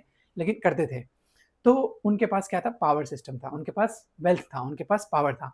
लेकिन क्या हुआ कि धीरे धीरे क्या हो गया कि समाज बदलता चला गया, सोसाइटी बदलता चला गया, ट्रांसफॉर्मेशन होना शुरू हो गया, लोग ट्रेड करना शुरू किए, लोग पैसा कमाना शुरू कर दिए और धीरे-धीरे क्या हो गया, बुर्जुआ क्लास ऊपर उठा। और जब बुर्जुआ क्लास ऊपर उठा क्योंकि उसके पास वेल्थ है, पावर है, मनी है, एजुकेशन है, नॉलेज है, तो उसके बेसिस पे क्या किया उसने, कैपिटलिस्ट सोसाइटी को खड़ा किया। तो फ्यूडल समाज अपने आप वीक हो गया और फ्यूडल समाज ट्रांसफॉर्म होकर कैपिटलिस्ट समाज बन गया। अब कैपिटलिस्ट समाज क्या कर रहा है, वो कंट्रोल कर रहा है किसके ऊपर, प्रोलेटेरिएट के ऊपर, जो वर्किंग क्लास मैन है। क्लियर है। और पहले वहां पे फ्यूडल के अगेंस्ट कौन था, वहां पे फार्मर्स थे। लेकिन अब क्या हो गया, वैसे फार्मर्स थे जिनके पास अपना लैंड नहीं होता था, वो जमींदारी सिस्टम में जमींदार के यहाँ पे काम करते थे और टैक्स पे करते थे, है ना। अब क्लियर हो गया होगा। अब इसके बाद हम देखेंगे ट्रांसफॉर्मेशन कैपिटलिज्म से सोशलिज्म की तरफ।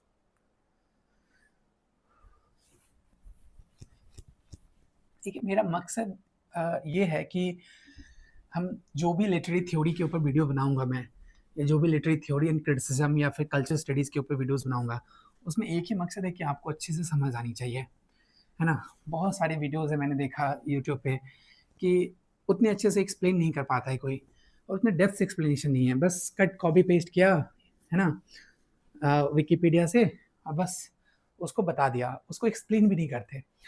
अब हम देखते हैं कि कैपिटलिज्म से सोशलिज्म में चेंज,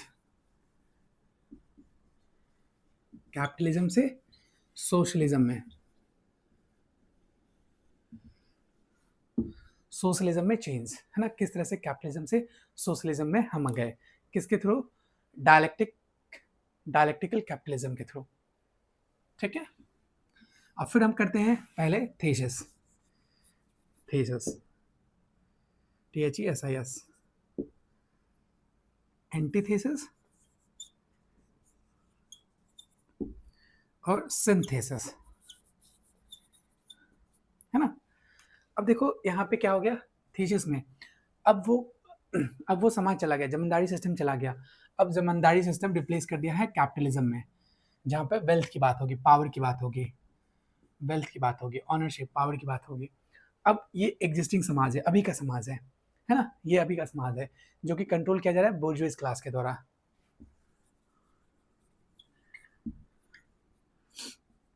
बोर्जुइस क्लास के द्वारा, है ना, जिनके पास क्या है, पावर है, वेल्थ है, सारी की सारी चीजें, प्रोडक्शन है, फैक्ट्री, जिसके पास फैक्ट्री है, लैंड है, ऑनरशिप है।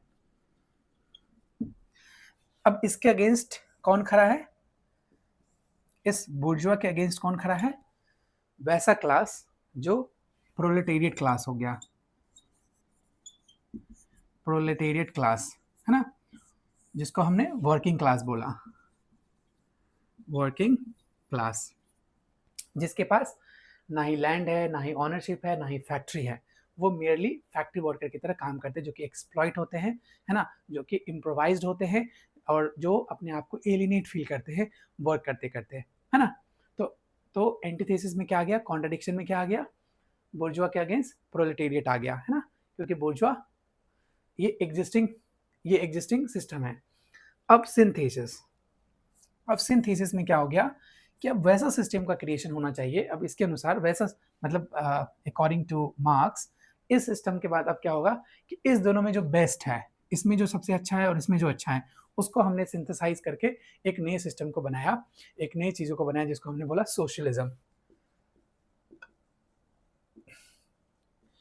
सोशलिज्म। अब सोशलिज्म क्या हो गया, यहाँ पे जो वर्कर है वो क्या कर रहा है, वो सीज कर रहा है किस चीज को, इस फैक्ट्री को और ऑनरशिप अपने ऊपर ले रहा है। तो सोशलिज्म में क्या हो गया, अब देखो सोशलिज्म का सबसे अच्छा एग्जाम्पल अगर मैं दूं तो कह सकते हैं कि रशिया हो गया।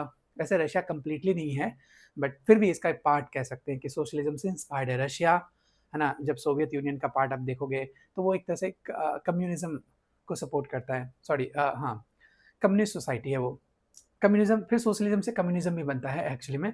तो देखो यहाँ सोशलिज्म आ गया, सोशलिज्म में क्या हो गया कि वर्कर्स जो होंगे वो सीज कर लेंगे फैक्ट्री को, है ना, कॉमन ऑनरशिप हो जाएगा। अब जो फैक्ट्री का जो ऑनरशिप है वो कॉमन ऑनरशिप हो जाएगा,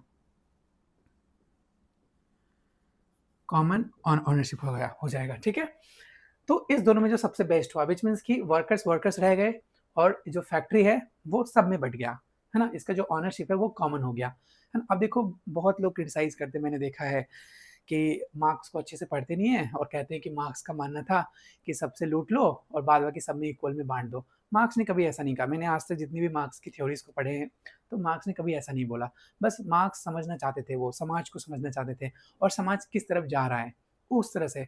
और यहाँ पे ये भी है कि मार्क्स सिर्फ़ और सिर्फ़ कह सकते हैं कि पैसिवली फ़िलॉसफ़ी को नहीं लिख रहे हैं, लास्ट में मैं एक्सप्लेन करूँगा। पैसिवली फ़िलॉसफ़ी को नहीं लिख रहे हैं, बल्कि वो इंगेज करवाना चाहते हैं। कहते हैं कि फ़िलॉसफ़ी का जो एक ही मकसद है, फ़िलॉसफ़ी का सिर्फ़ ये मकसद नहीं है कि हम, जैसे मैंने बोला ना आइडियलिज़्म को, हेगेल के आइडियलिज़्म को उसने क्या किया? उसने नकार दिया।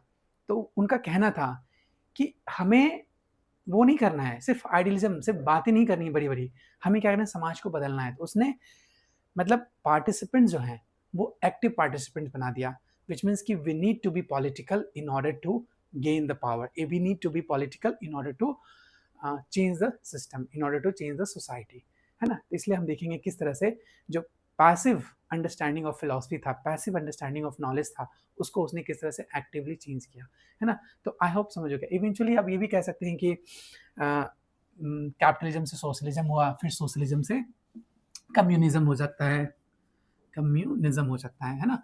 तो कभी आप ये चीज़ कभी माइंड में मत रखना कि मार्क्स ने बोला सारी चीज़ों को मतलब सबसे जो पैसे वाले हैं उससे छीन लो और बाद बाकी सब में इक्वल बाँट दो। कोई इक्वल डिस्ट्रीब्यूशन की बात नहीं किया वहाँ पे। बस वो कहा है कि जो कॉमन ओनरशिप है, जैसे कोई एक राजा की तरह ही कोई एक आदमी, या जो स्टेट हो गया हमारा, जैसे बिहार स्टेट, है ना, हरियाणा स्टेट, दिल्ली स्टेट, तो वो क्या करेगा, वैसे दिल्ली टेरिटरी है, स्टेट नहीं है, तो वो क्या करेगा, वो चीज़ों को सीज़ कर लेगा, जितने भी लैंड्स हैं सबको सीज़ कर लेगा और लोगों में क्या कर देगा, और जितने भी वर्कर्स हैं, वो वर्कर अपने अनुसार वहाँ पे वर्क करेगा। ये नहीं कि ज़रूरत नहीं भी है तब भी उसे ज़बरदस्ती वर्क करवा रहे हैं, बल्कि अगर उसे नीड है, तो वो वर्क करेगा। अगर चीज़ों का नीड है तो वो चीज़ मैन्युफैक्चर होगा, अदरवाइज़ सिर्फ़ बेचने के पर्पज़ से मैन्युफैक्चर नहीं होगा, बल्कि लोगों के नीड के बेसिस पे मैन्युफैक्चर किया जाएगा। तो इस तरह की वो बातें कर रहे थे वो। इन्होंने कभी नहीं कहा कि चीज़ों को सबसे एक्युमुलेट कर लो और इक्वल डिस्ट्रीब्यूशन में बाँट दो, फिर वैसे तो समाज बेकार सा समाज हो जाएगा, है ना? एनीवे, अब हम आगे चलते हैं। हाँ, तो वही हो गया जो कम्युनिज़्म। अच्छा, मैं एक चीज़ भूल गया, जो कम्युनिज़्म है वो क्या हो गया, स्टेटलेस सोसाइटी हो गया, है ना? क्लासलेस सोसाइटी हो गया, जहाँ पे सारे के सारे जो प्रॉपर्टी है वो शेयर किया गया। तो सोशलिज़्म से कम्युनिज़्म बना। अब आपको समझ हो गया होगा difference between socialism, communism, capitalism, है ना? और feudalism. Materialistic concept of history. Materialistic concept of history, है ना? मार्क्स कहता है कि हिस्ट्री का जो ग्रोथ है वो मटेरियलिस्टिक कॉन्सेप्ट पे बेस्ड है। मटेरियल का मतलब मैंने पहले ही बताया क्या है, कमोडिटी, कमोडिटी, मनी, वेल्थ, कुछ भी कह लो आप, है ना, क्लास। तो इसके ऊपर हमारा हिस्ट्री बेस्ड है, इसके ऊपर हमारा पूरा का पूरा समाज बेस्ड है ना। अब उन्होंने क्या किया, बोला कि जो लाइफ है, life determines consciousness, not the other way around. Consciousness life को डिटरमिन नहीं करता, विच मीन्स आइडियोलॉजी लाइफ को डिटरमिन नहीं करता, बल्कि life determines, life itself determines consciousness, विच मीन्स कि आप किस क्लास से बिलोंग करते हो वो डिटरमिन करेगा कि आपका आगे का फ्यूचर कैसा होगा, है ना। आप किस बैकग्राउंड से बिलोंग करते हो वो आपको बताएगा कि आपका फ्यूचर कैसा होगा, है ना। फ्यूचर का मतलब कॉन्शियसनेस, आपका ग्रोथ, और कमोडिटी, आपके पास क्या क्या है उसके बेसिस पे आपका फ्यूचर पता चलेगा। तो विच मीन्स कि अगर आप upper class, upper middle class से हो तो आपका फ्यूचर बिल्कुल उसी तरीके से सेफ होगा। You can not remove your class, क्योंकि यहाँ पे क्लास स्ट्रगल है ना। हर कोई, हर गरीब आदमी बहुत बड़ी कंपनी को नहीं बिल्ड कर सकता है ना। तो ये उन्होंने इनकी बात करी, ठीक है। तो अब इन्होंने कहा, बोला इन्होंने क्या बोला, इन्होंने बोला जो पूरा का पूरा जो सिस्टम है वो सुपर स्ट्रक्चर और बेस के ऊपर डिपेंड करता है, इकोनॉमिक बेस के ऊपर डिपेंड करता है, ठीक है। अब इसको आप जेन ऑस्टिन के नॉवल से भी समझ सकते हो। जैसे आपने अगर पढ़ा है, जेन ऑस्टिन का बहुत फेमस नॉवल है ना, pride and prejudice. Pride and prejudice का जो सबसे पहला सेंटेंस है उसी में कहता है, it is truth universally acknowledged that a single man in a position in a single man in a position of a good Fortune with a good Fortune need a wife, है ना, want a wife या need a wife. तो वहाँ पे देख रहे हो ना, यहाँ पे सेंटेंस इस तरह से जेन ऑस्टिन ने शुरू किया, वो समाज को एक्सप्लेन कर रही है कि एक वेल्दी आदमी जिसके पास पैसे हैं, है ना, जिसने अपना अच्छा वेल्थ क्रिएट किया है, वो उसके पास और उसे और कुछ नहीं चाहिए बल्कि एक वाइफ चाहिए। तो ये जो मैरिज है ना, मैरिज है वो भी इकोनॉमिक स्ट्रक्चर के ऊपर ही बेस्ड है। आप जैसे राजघरानों में शादी देखोगे आप, ये जो बिहार का नहीं सिर्फ इंडिया का ही ओवरऑल देख लें, ऐसे इंडिया में बहुत जगह आप इस कम भी हो रहा है, लेकिन खासकर बिहार में अगर आप देखोगे तो क्लास सिस्टम बहुत ज़्यादा है अभी भी। अपने ही क्लास में लोग शादी करते हैं आज भी, वो कभी दूसरे कास्ट से शादी नहीं करेंगे, है ना। और ये जो कास्टिज्म है ना, दूसरे कास्ट से शादी नहीं करना सिर्फ कास्टिज्म ही रीज़न नहीं है, बल्कि उसका क्लास, उसका वेल्थ और उसकी कमोडिटी हर चीज़ के ऊपर बेस्ड है कि उसका क्लास अगर अपर मिडिल, सपोज अगर कोई अपर मिडिल क्लास का आदमी है जो रिच आदमी है, वो अपनी बेटी का रिच घराने में ही शादी करेगा, कास्ट तो रहेगा ही, सेम कास्ट रिच घराने में शादी करेगा, वो कभी लोअर क्लास या मिडिल क्लास में नहीं कराएगा, है ना। तो ये जो सिस्टम है, ये सिस्टम को क्या कहा गया कि ये सिस्टम बेस्ड है बेस और सुपर स्ट्रक्चर में, हम लोग उसको भी देखेंगे। लेकिन मैंने एग्जांपल दिया कि जो मैरिज सिस्टम है, या अगर हम पूरी हिस्ट्री को टटोलने की कोशिश करते हैं, कॉन्सेप्ट ऑफ हिस्ट्री को समझने की कोशिश करते हैं, तो हमें हमें क्या ट्रेस करने की जरूरत है, उसके मटेरियलिस्टिक इवोल्यूशन को, है ना, क्योंकि मटेरियल बेस के ऊपर, इकोनॉमिक बेस के ऊपर ही पूरा का पूरा हिस्ट्री है। इसलिए मार्क्स ने क्या किया, डिवाइड कर दिया बेस और सुपर स्ट्रक्चर में। अब हम लोग समझते हैं बेस और सुपर स्ट्रक्चर है क्या। बेस जो है, बेस, और दूसरा सुपर स्ट्रक्चर।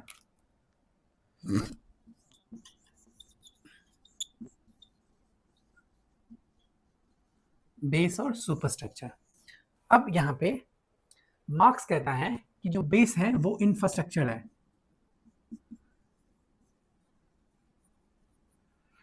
और सुपर स्ट्रक्चर जो है वो उस इंफ्रास्ट्रक्चर के ऊपर जो बना हुआ बिल्डिंग है ना। इसको मैं मिटा देता हूँ थोड़ा, क्योंकि स्पेस चाहिए हमें समझने के लिए। अब देखो जो बेस है ना, ये क्या है, ये एक तरह से फाउंडेशन है। किस चीज़ का फाउंडेशन है, ये फाउंडेशन है, एक तरह से फोर्स है, foundation of a society, economic foundation of society कह सकते हैं कि ये है इंफ्रास्ट्रक्चर जो कि इकोनॉमिक फाउंडेशन ऑफ सोसाइटी है। Economic foundation, foundation of society, है ना।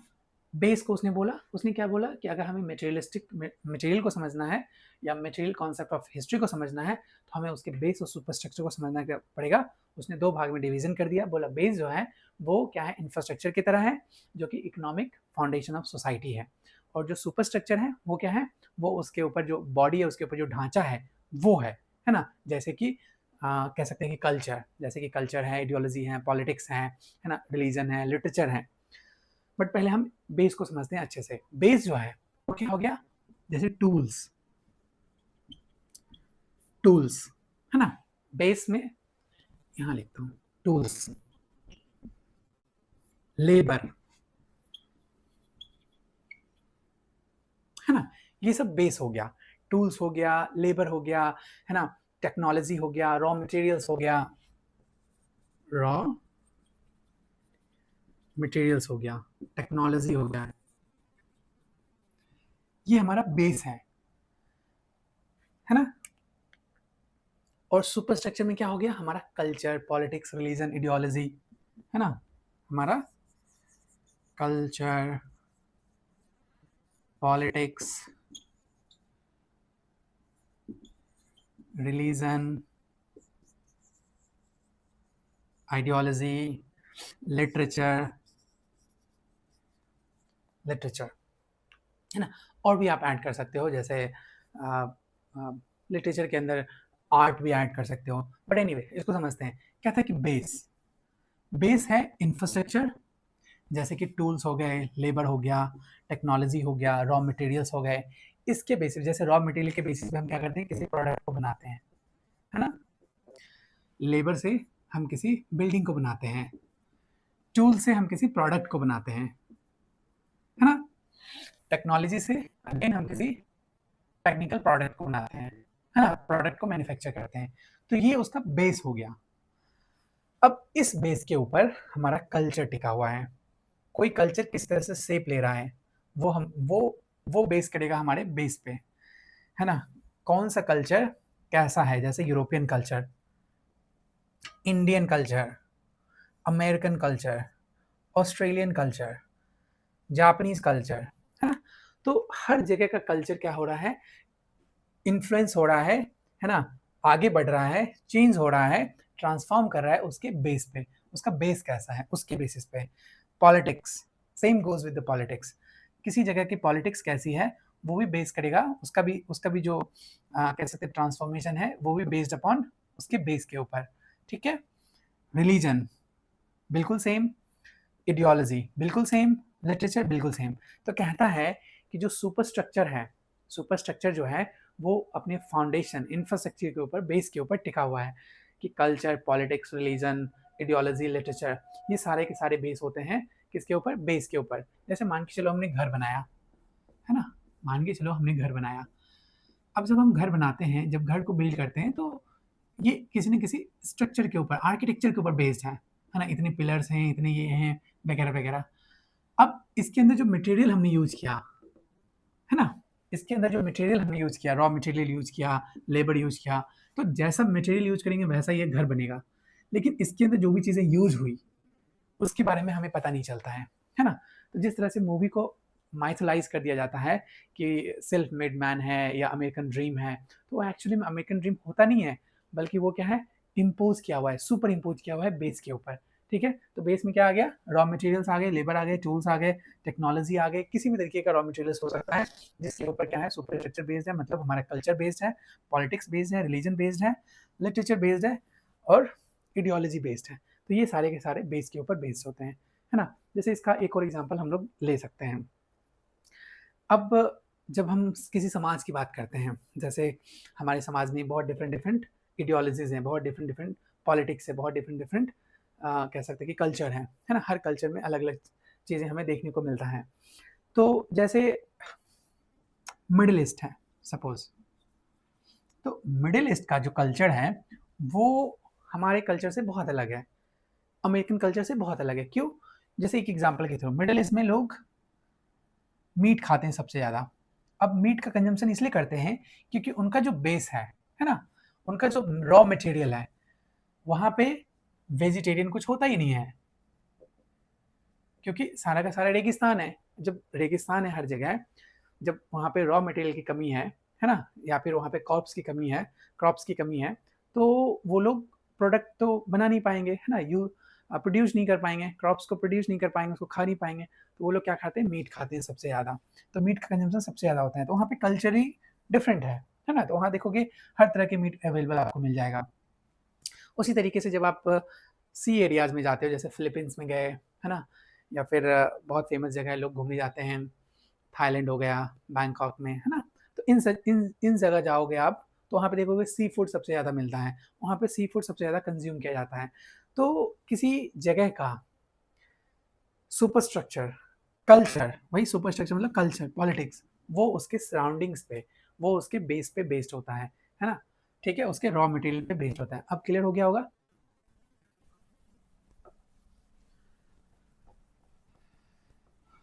अब मार्क्स ने एक टर्म कॉइन किया था, प्रैक्सिस, जिसको रिवॉल्यूशनरी प्रैक्सिस बनाया। जैसा मैंने अभी थोड़ी देर पहले बताया था कि मार्क्स की जो फिलॉसफी है, वो जितने भी फिलोसोफर हैं उससे बहुत डिफरेंट है। चाहे वो प्लेटो की फिलॉसफी की बात कर लें हम, या फिर क्या कहते हैं, हेगल की फिलॉसफी की बात कर लें, इन सब से अलग है। क्यों? क्योंकि ये एक्टिवली पार्टिसिपेट करने की बात करता है।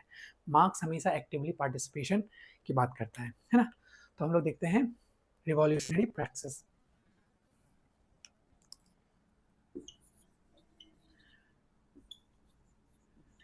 रिवॉल्यूशनरी प्रैक्टिस, अब समझते हैं प्रैक्टिस है क्या। रिवॉल्यूशनरी का मतलब तो हम समझ ही रहे हैं कि रिवॉल्यूशन होना, और प्रैक्टिस का मतलब समझते हैं। प्रैक्टिस का मतलब क्या है?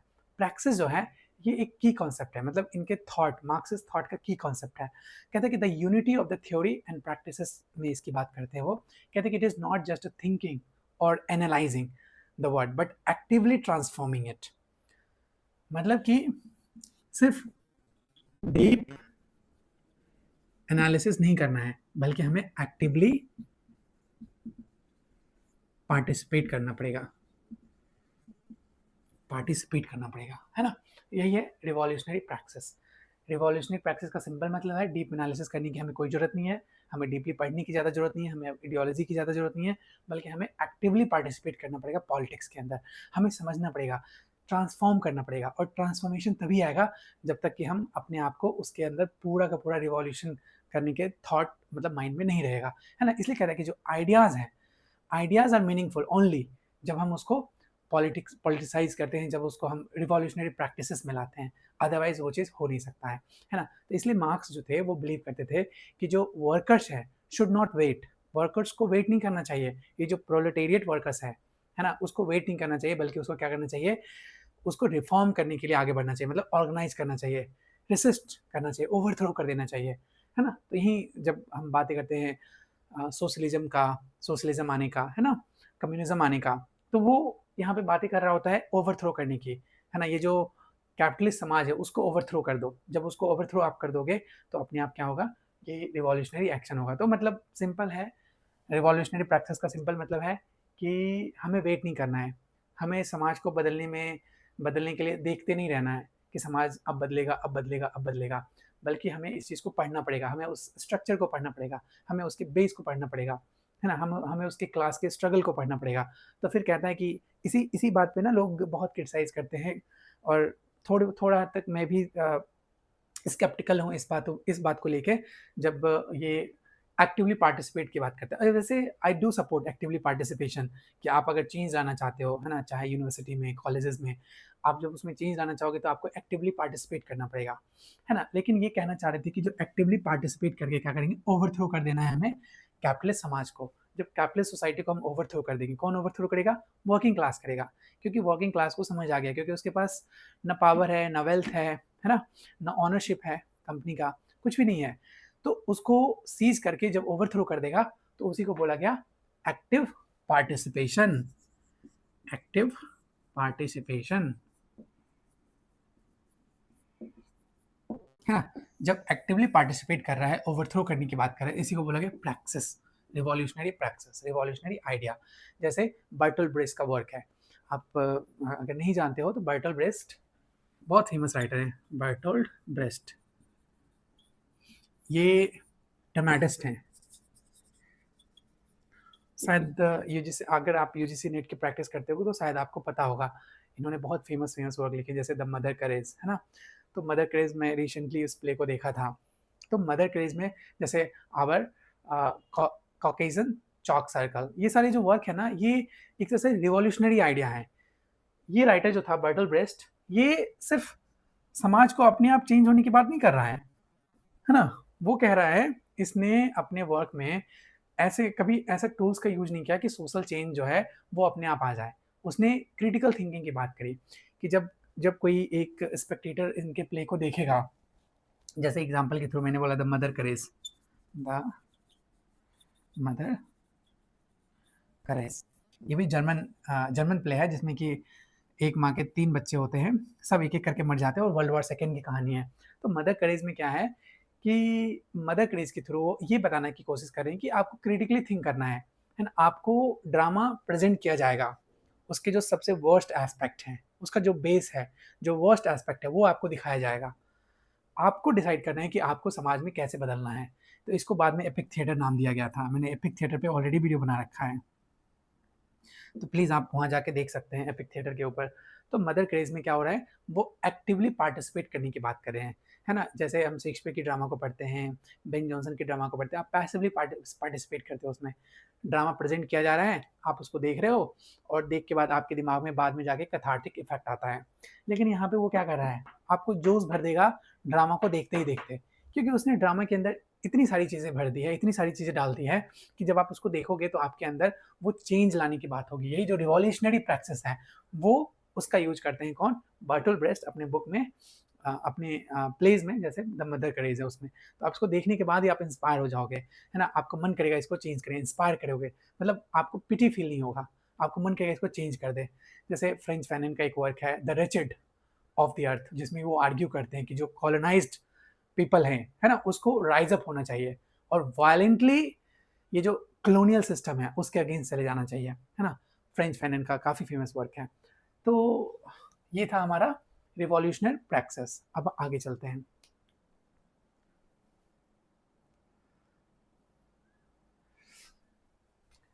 अब ऑलमोस्ट हम मार्क्सिज्म लास्ट पे पहुंच गए हैं, है ना। अब हम इनके एलिनेशन इफेक्ट को समझेंगे।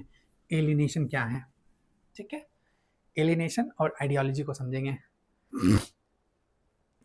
है ना।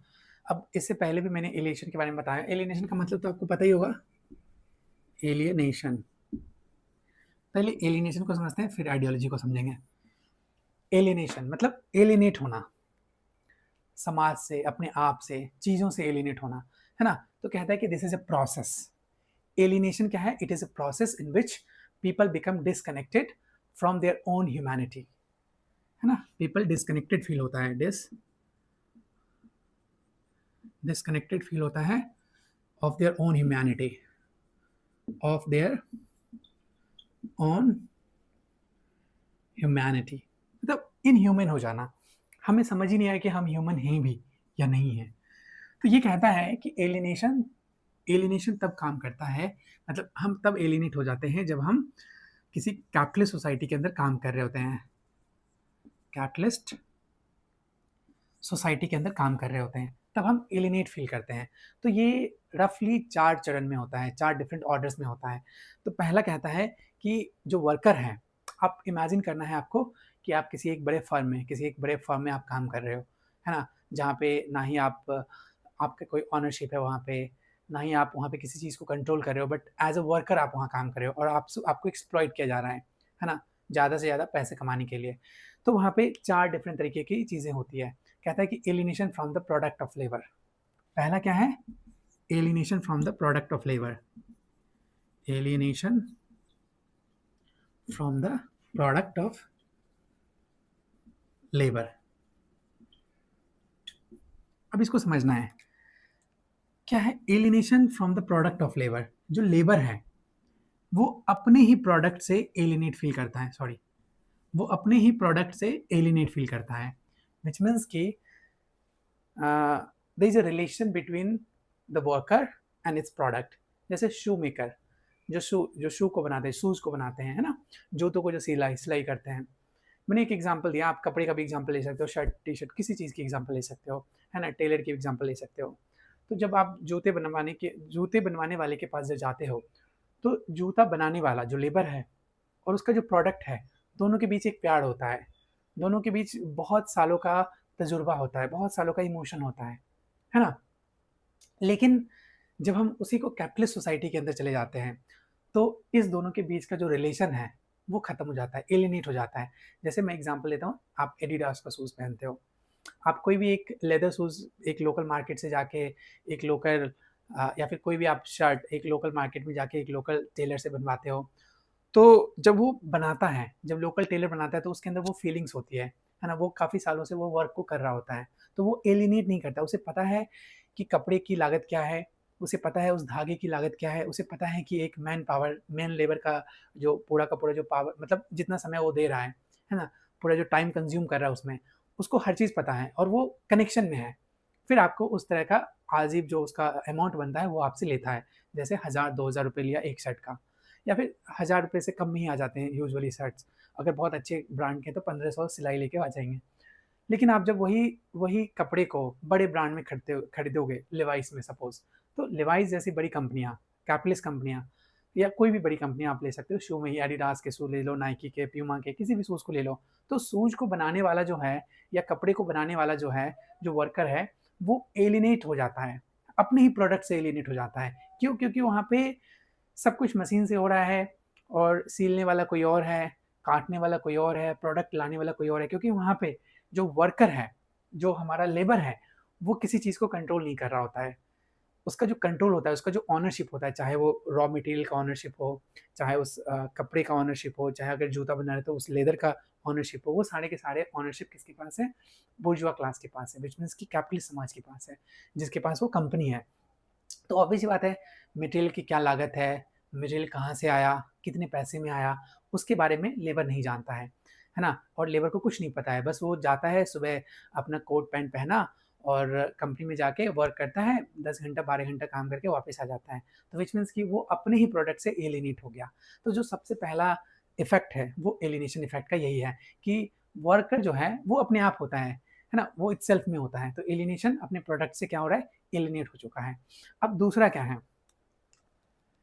पहला तो समझ आ गया, एलिनेशन क्या हो गया, अपने ही प्रोडक्ट से एलिनेट हो गया। दूसरा क्या है? दूसरा है मैकेनिकल, कह सकते हैं कि रिपिटेटिव एंड सोल क्रशिंग। हाँ, तो दूसरा क्या है कि मैकेनिकल रिपिटेटिव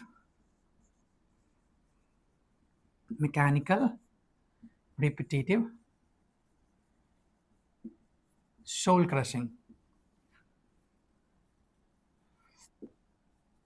है ना? ये क्या है? क्योंकि अब प्रोडक्ट मैकेनिकल बन रहा है, रेपुटेशन में हो रहा है और सोल क्रशिंग भी है। लेबर जो है, लेबर एलिनेट फील कर रहा है और क्योंकि चीज़ें मैकेनिकल हो चुकी हैं, चीज़ें रिपिटेटिव में हो चुकी हैं और सोल क्रशिंग भी है। ऑब्वियस बात है, जब आप एलिनेट फील करेंगे तो ये सारी की सारी चीज़ें आप फील करोगे। तो कह सकते हैं कि जो एलिनेशन है from the act of product, है ना? Alienation from the act of product. Wait wait a second, मैंने क्या कहा? हाँ, बी में alienation from the act of product, alienation from the act of product, है ना? दूसरा क्या है? Alienated from the act of product. इसमें क्या हो गया कि प्रोडक्ट को बिल्ड करने में, है ना? प्रोडक्ट को बिल्ड करने में जो एलिनेशन आता है, एक तो एलिनेशन आया, लेबर अपने आप के प्रोडक्ट से क्या कहते हैं, निर्विज्ञ है, उसे नहीं पता, है ना? एलिनेट हो चुका है। फिर क्या होता है कि जब एलिनेट हो चुका है तो जो एक्ट ऑफ प्रोडक्ट है ना? एक्ट ऑफ प्रोडक्ट में विच मीन्स कि जब आप प्रोडक्ट को बना रहे होते हो तो आप कैसा फील करते हो? बहुत बुरा फील करते हो आप, मतलब क्योंकि वो मैकेनिकल वर्क हो जाता है, रिपीटेटिव वर्क हो जाता है और सोल क्रशिंग जैसा फील होता है, लगता ही नहीं कि आप वर्क कर रहे हो क्योंकि हर चीज़ मैकेनिकल हो चुका है ना? फिर तीसरा तीसरा कहता है कि alienation from one's own special being, ठीक है? तो तीसरा हो गया alienation from one's species being, alienation from one's own being, alienation from one's own being. फिर क्या होता है? एलिनेशन हो जाता है अपने आप से। पहले तो आप प्रोडक्ट से एलिनेट होते हो, फिर प्रोडक्ट को बनाने में आप एलिनेट कर जाते हो और उसके बाद इंसान अपने आप से एलिनेट हो जाता है ना? अपने आप से। ये ह्यूमन नेचर है। क्योंकि यहाँ पे क्योंकि इंसान जो है ना वो क्रिएटिव होता है, ह्यूमन बीइंग जो है वो क्रिएटिव होता है। आप जब रिपीटेड एक्शन कर रहे होते हो, बार-बार एक ही चीज़ों को, जैसे एग्ज़ाम्पल के थ्रू, जैसे वेयरहाउस में कोई काम कर रहा है, तो उसका रिपीटेड एक्शन है। इंसान बना ही इसलिए है कि वो नई-नई चीज़ें क्रिएट कर सके, नई-नई चीज़ें समझ सके, है ना? एक पर्पस होता है इंसान का, एक पर्पसफुल, क्रिएटिव, सोशल इंसान होता है। लेकिन जब आप किसी फैक्ट्री वर्क में, आप किसी फैक्ट्री में काम कर रहे हो, तो एक ही चीज़ बार-बार कर रहे हो, तो उसमें आपका जो रेपुटेशन है चीज़ों का, वो क्या करता है, वो आपको अपने आप से अलग कर देता है ना? कि जैसे मैंने एग्जांपल दिया कि आप सपोज़ अमेज़न के डिलीवरी वर्क में काम कर रहे हो, है ना? तो वो जो डिलीवरी एजेंट है, वो डेली एक ही काम कर रहा है, प्रोडक्ट को उठा रहा है, डिलीवर कर रहा है आपके घर तक, प्रोडक्ट को उठा रहा है, डिलीवर कर रहा है आपके घर तक। चाहे वेयरहाउस में कोई काम कर रहा है, तो यहाँ से वहाँ प्रोडक्ट को उठा के रख रहा है, दैट्स इट, उसके अलावा कुछ नहीं कर रहा वो। तो वो क्या हो रहा है, पहले तो मैंने ये दोनों एक्सप्लेन कर दिया ऑलरेडी। उससे क्या हो रहा है कि वो अपने आप, अपनी बीइंग को खो देता है वहाँ पे, है ना? क्योंकि उसके पास अब कोई पर्पस नहीं है, वो पर्पसलेस मतलब वर्क कर रहा है ना? उसे पता ही नहीं कि वो क्या वर्क कर रहा है। डेली सुबह उठ रहा है, एक ही चीज़ कर रहा है, फिर घर जा रहा है और हार्ड लेबर कर रहा है 10 घंटे।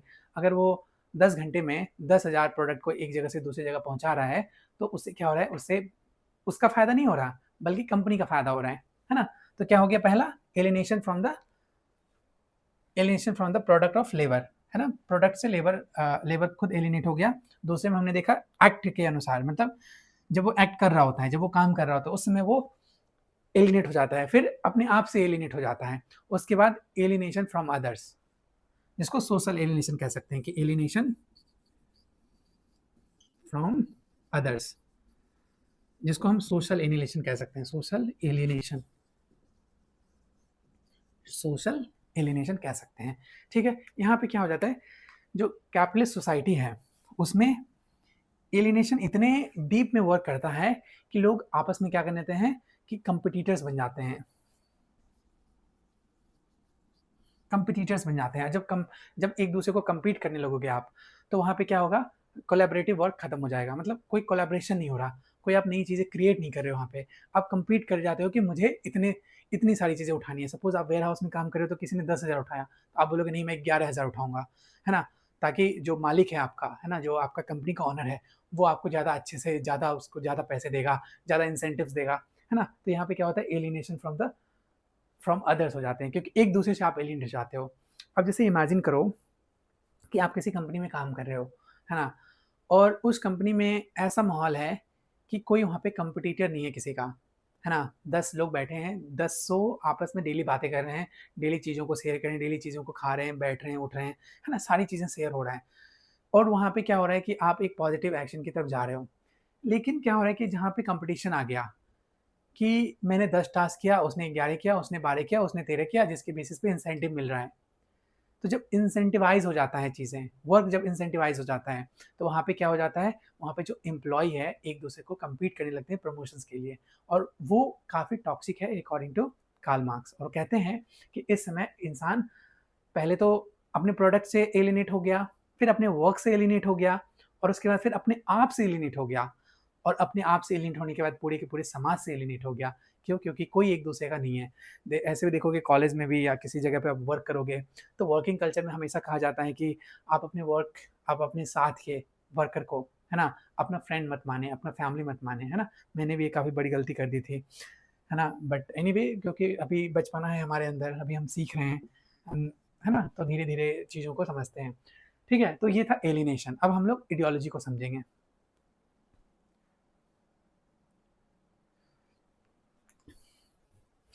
अब मैं इसी में आइडियोलॉजी को समझा देता हूँ, alienation plus ideology. I hope आपने एलिनेशन को बहुत अच्छे से समझ लिया होगा।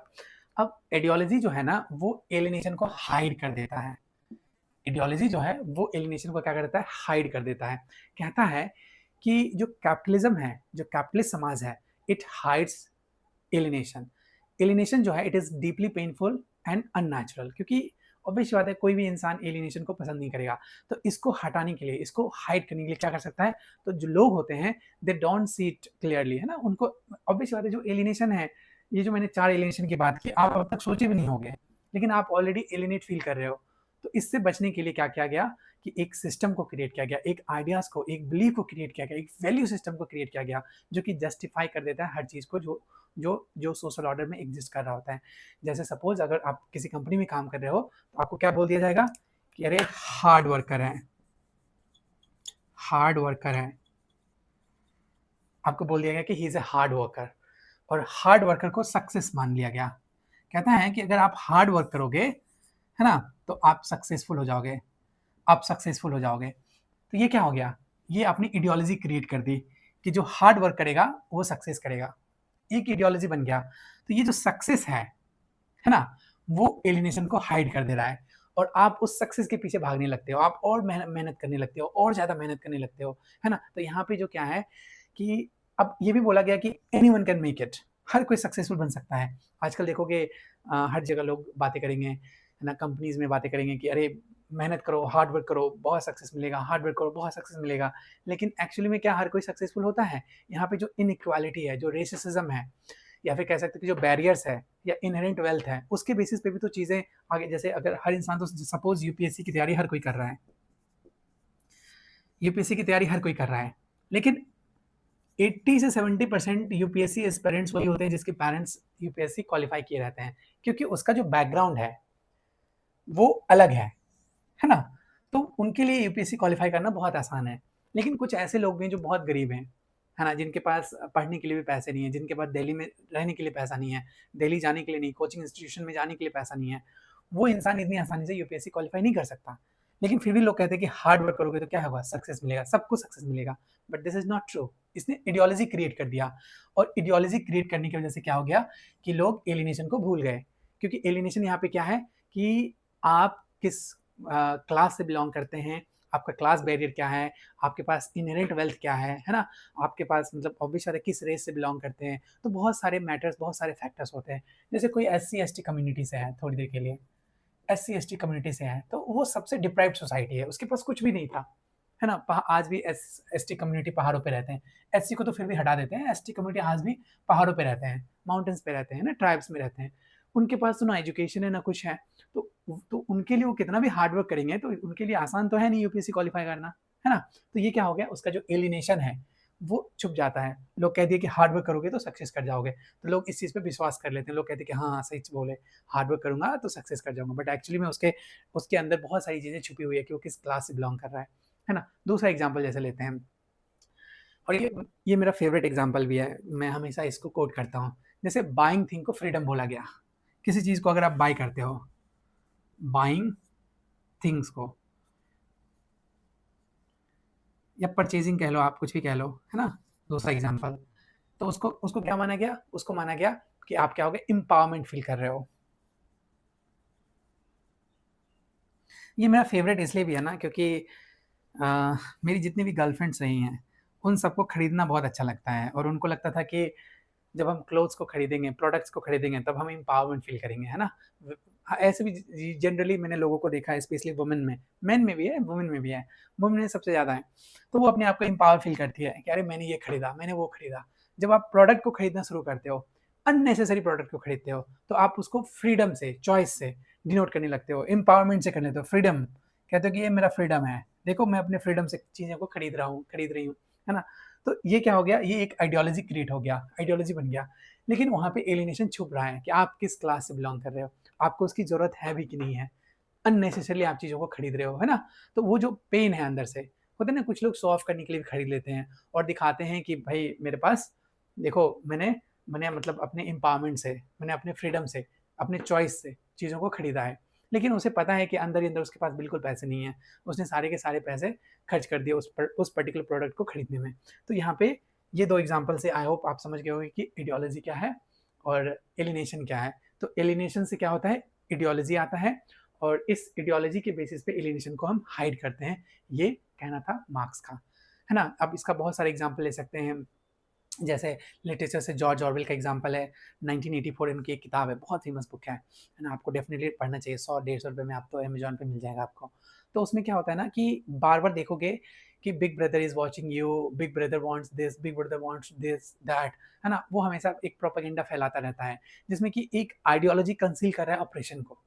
जो बिग ब्रदर है, वो ऑप्रेस कर रहा है पूरे के पूरे समाज को, क्योंकि सर्विलेंस के बेसिस पे वो देख रहा है हर इंसान को कौन क्या कर रहा है ना?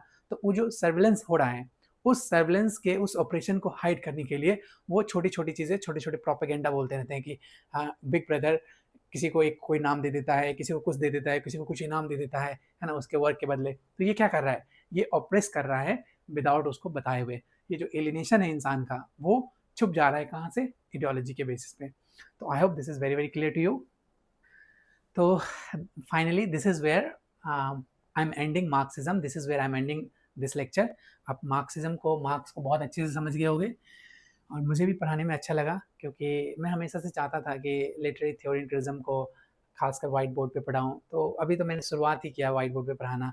इवन मैं कॉलेज में बैठे-बैठे लेक्चर देता हूँ, तो थोड़ा हो सकता है कि, और मैं कैमरा से थोड़ा वो गुस्साए हूँ, बट मैंने कोशिश किया कि मार्क्सिज्म को अच्छे से समझने का, अच्छे से पढ़ाने का, अच्छे से बताने का। तो दिस वाज़ ऑल मार्क्सिज्म पे। आप अगर इस मेरे दोनों लेक्चर को अगर आप अच्छे से देख लोगे, तो आई एम टेलिंग यू, आपको कभी लाइफ में कोई प्रॉब्लम नहीं होगा मार्क्सिस्ट एनालिसिस करने में, या फिर मार्क्स को समझने में, या फिर मार्क्स के बेसिस पे जितनी भी चीज़ें निकली, जितनी भी चीज़ें आई, उसको समझने में। अब जाते-जाते कुछ और चीज़ें मैं बता देता हूँ कि इसका जो इम्पैक्ट था, वो कल्चरल थ्योरी के ऊपर, है ना? लिटरेचर के ऊपर, लिटरेरी थ्योरी के ऊपर बहुत सारे थे। जैसे जब आप न्यू हिस्टोरिसिज़्म पढ़ोगे, है ना? जैसे आप न्यू हिस्टोरिसिज़्म पढ़ोगे, तो उसमें भी आप देखोगे कि एम्फेसिस किया गया मटेरियल के ऊपर, है ना? कल्चरल चेंज मटेरियल के ऊपर, फिर कल्चरल स्टडीज़ भी इंस्पायर्ड था मार्क्स से। देखो कितनी सारी चीज़ें इंस्पायर्ड हैं। फिर कल्चरल स्टडीज़ इंस्पायर्ड है मार्क्स से। तो मार्क्स जो थे इतने इंपॉर्टेंट थे, पोस्ट कॉलोनियल लिटरेचर इंस्पायर्ड है मार्क्स से, फेमिनिज्म इंस्पायर्ड है मार्क्स से, है ना? और डिकंस्ट्रक्शन तो है ही, जब डेरिडा को पढ़ेंगे तो वो भी देखेंगे। तो इतनी सारी चीज़ें, इतनी सारे डोमेन्स इंस्पायर्ड है मार्क्स से। हो सकता है नेक्स्ट क्लास में हम जॉर्ज ल्यूकास को पढ़ेंगे या एंटोनियो ग्रामची को पढ़ेंगे। तो किन्हीं को पढ़ सकते हैं, लुई अल्थाजार को, उनमें से कोई एक-एक करके मैं जितने भी मार्क्सिस्ट थिंकर्स हैं उनकी वीडियोज़ बनाऊँगा, and then you are most welcome to watch it and please share the बहुत मेहनत लगता है एक वीडियो बनाने में, है ना? तो please share it with you, और आई एम गारंटीइंग यू ऐसा कोई लेक्चर कोई नहीं यूट्यूब पे नहीं पढ़ाया होगा।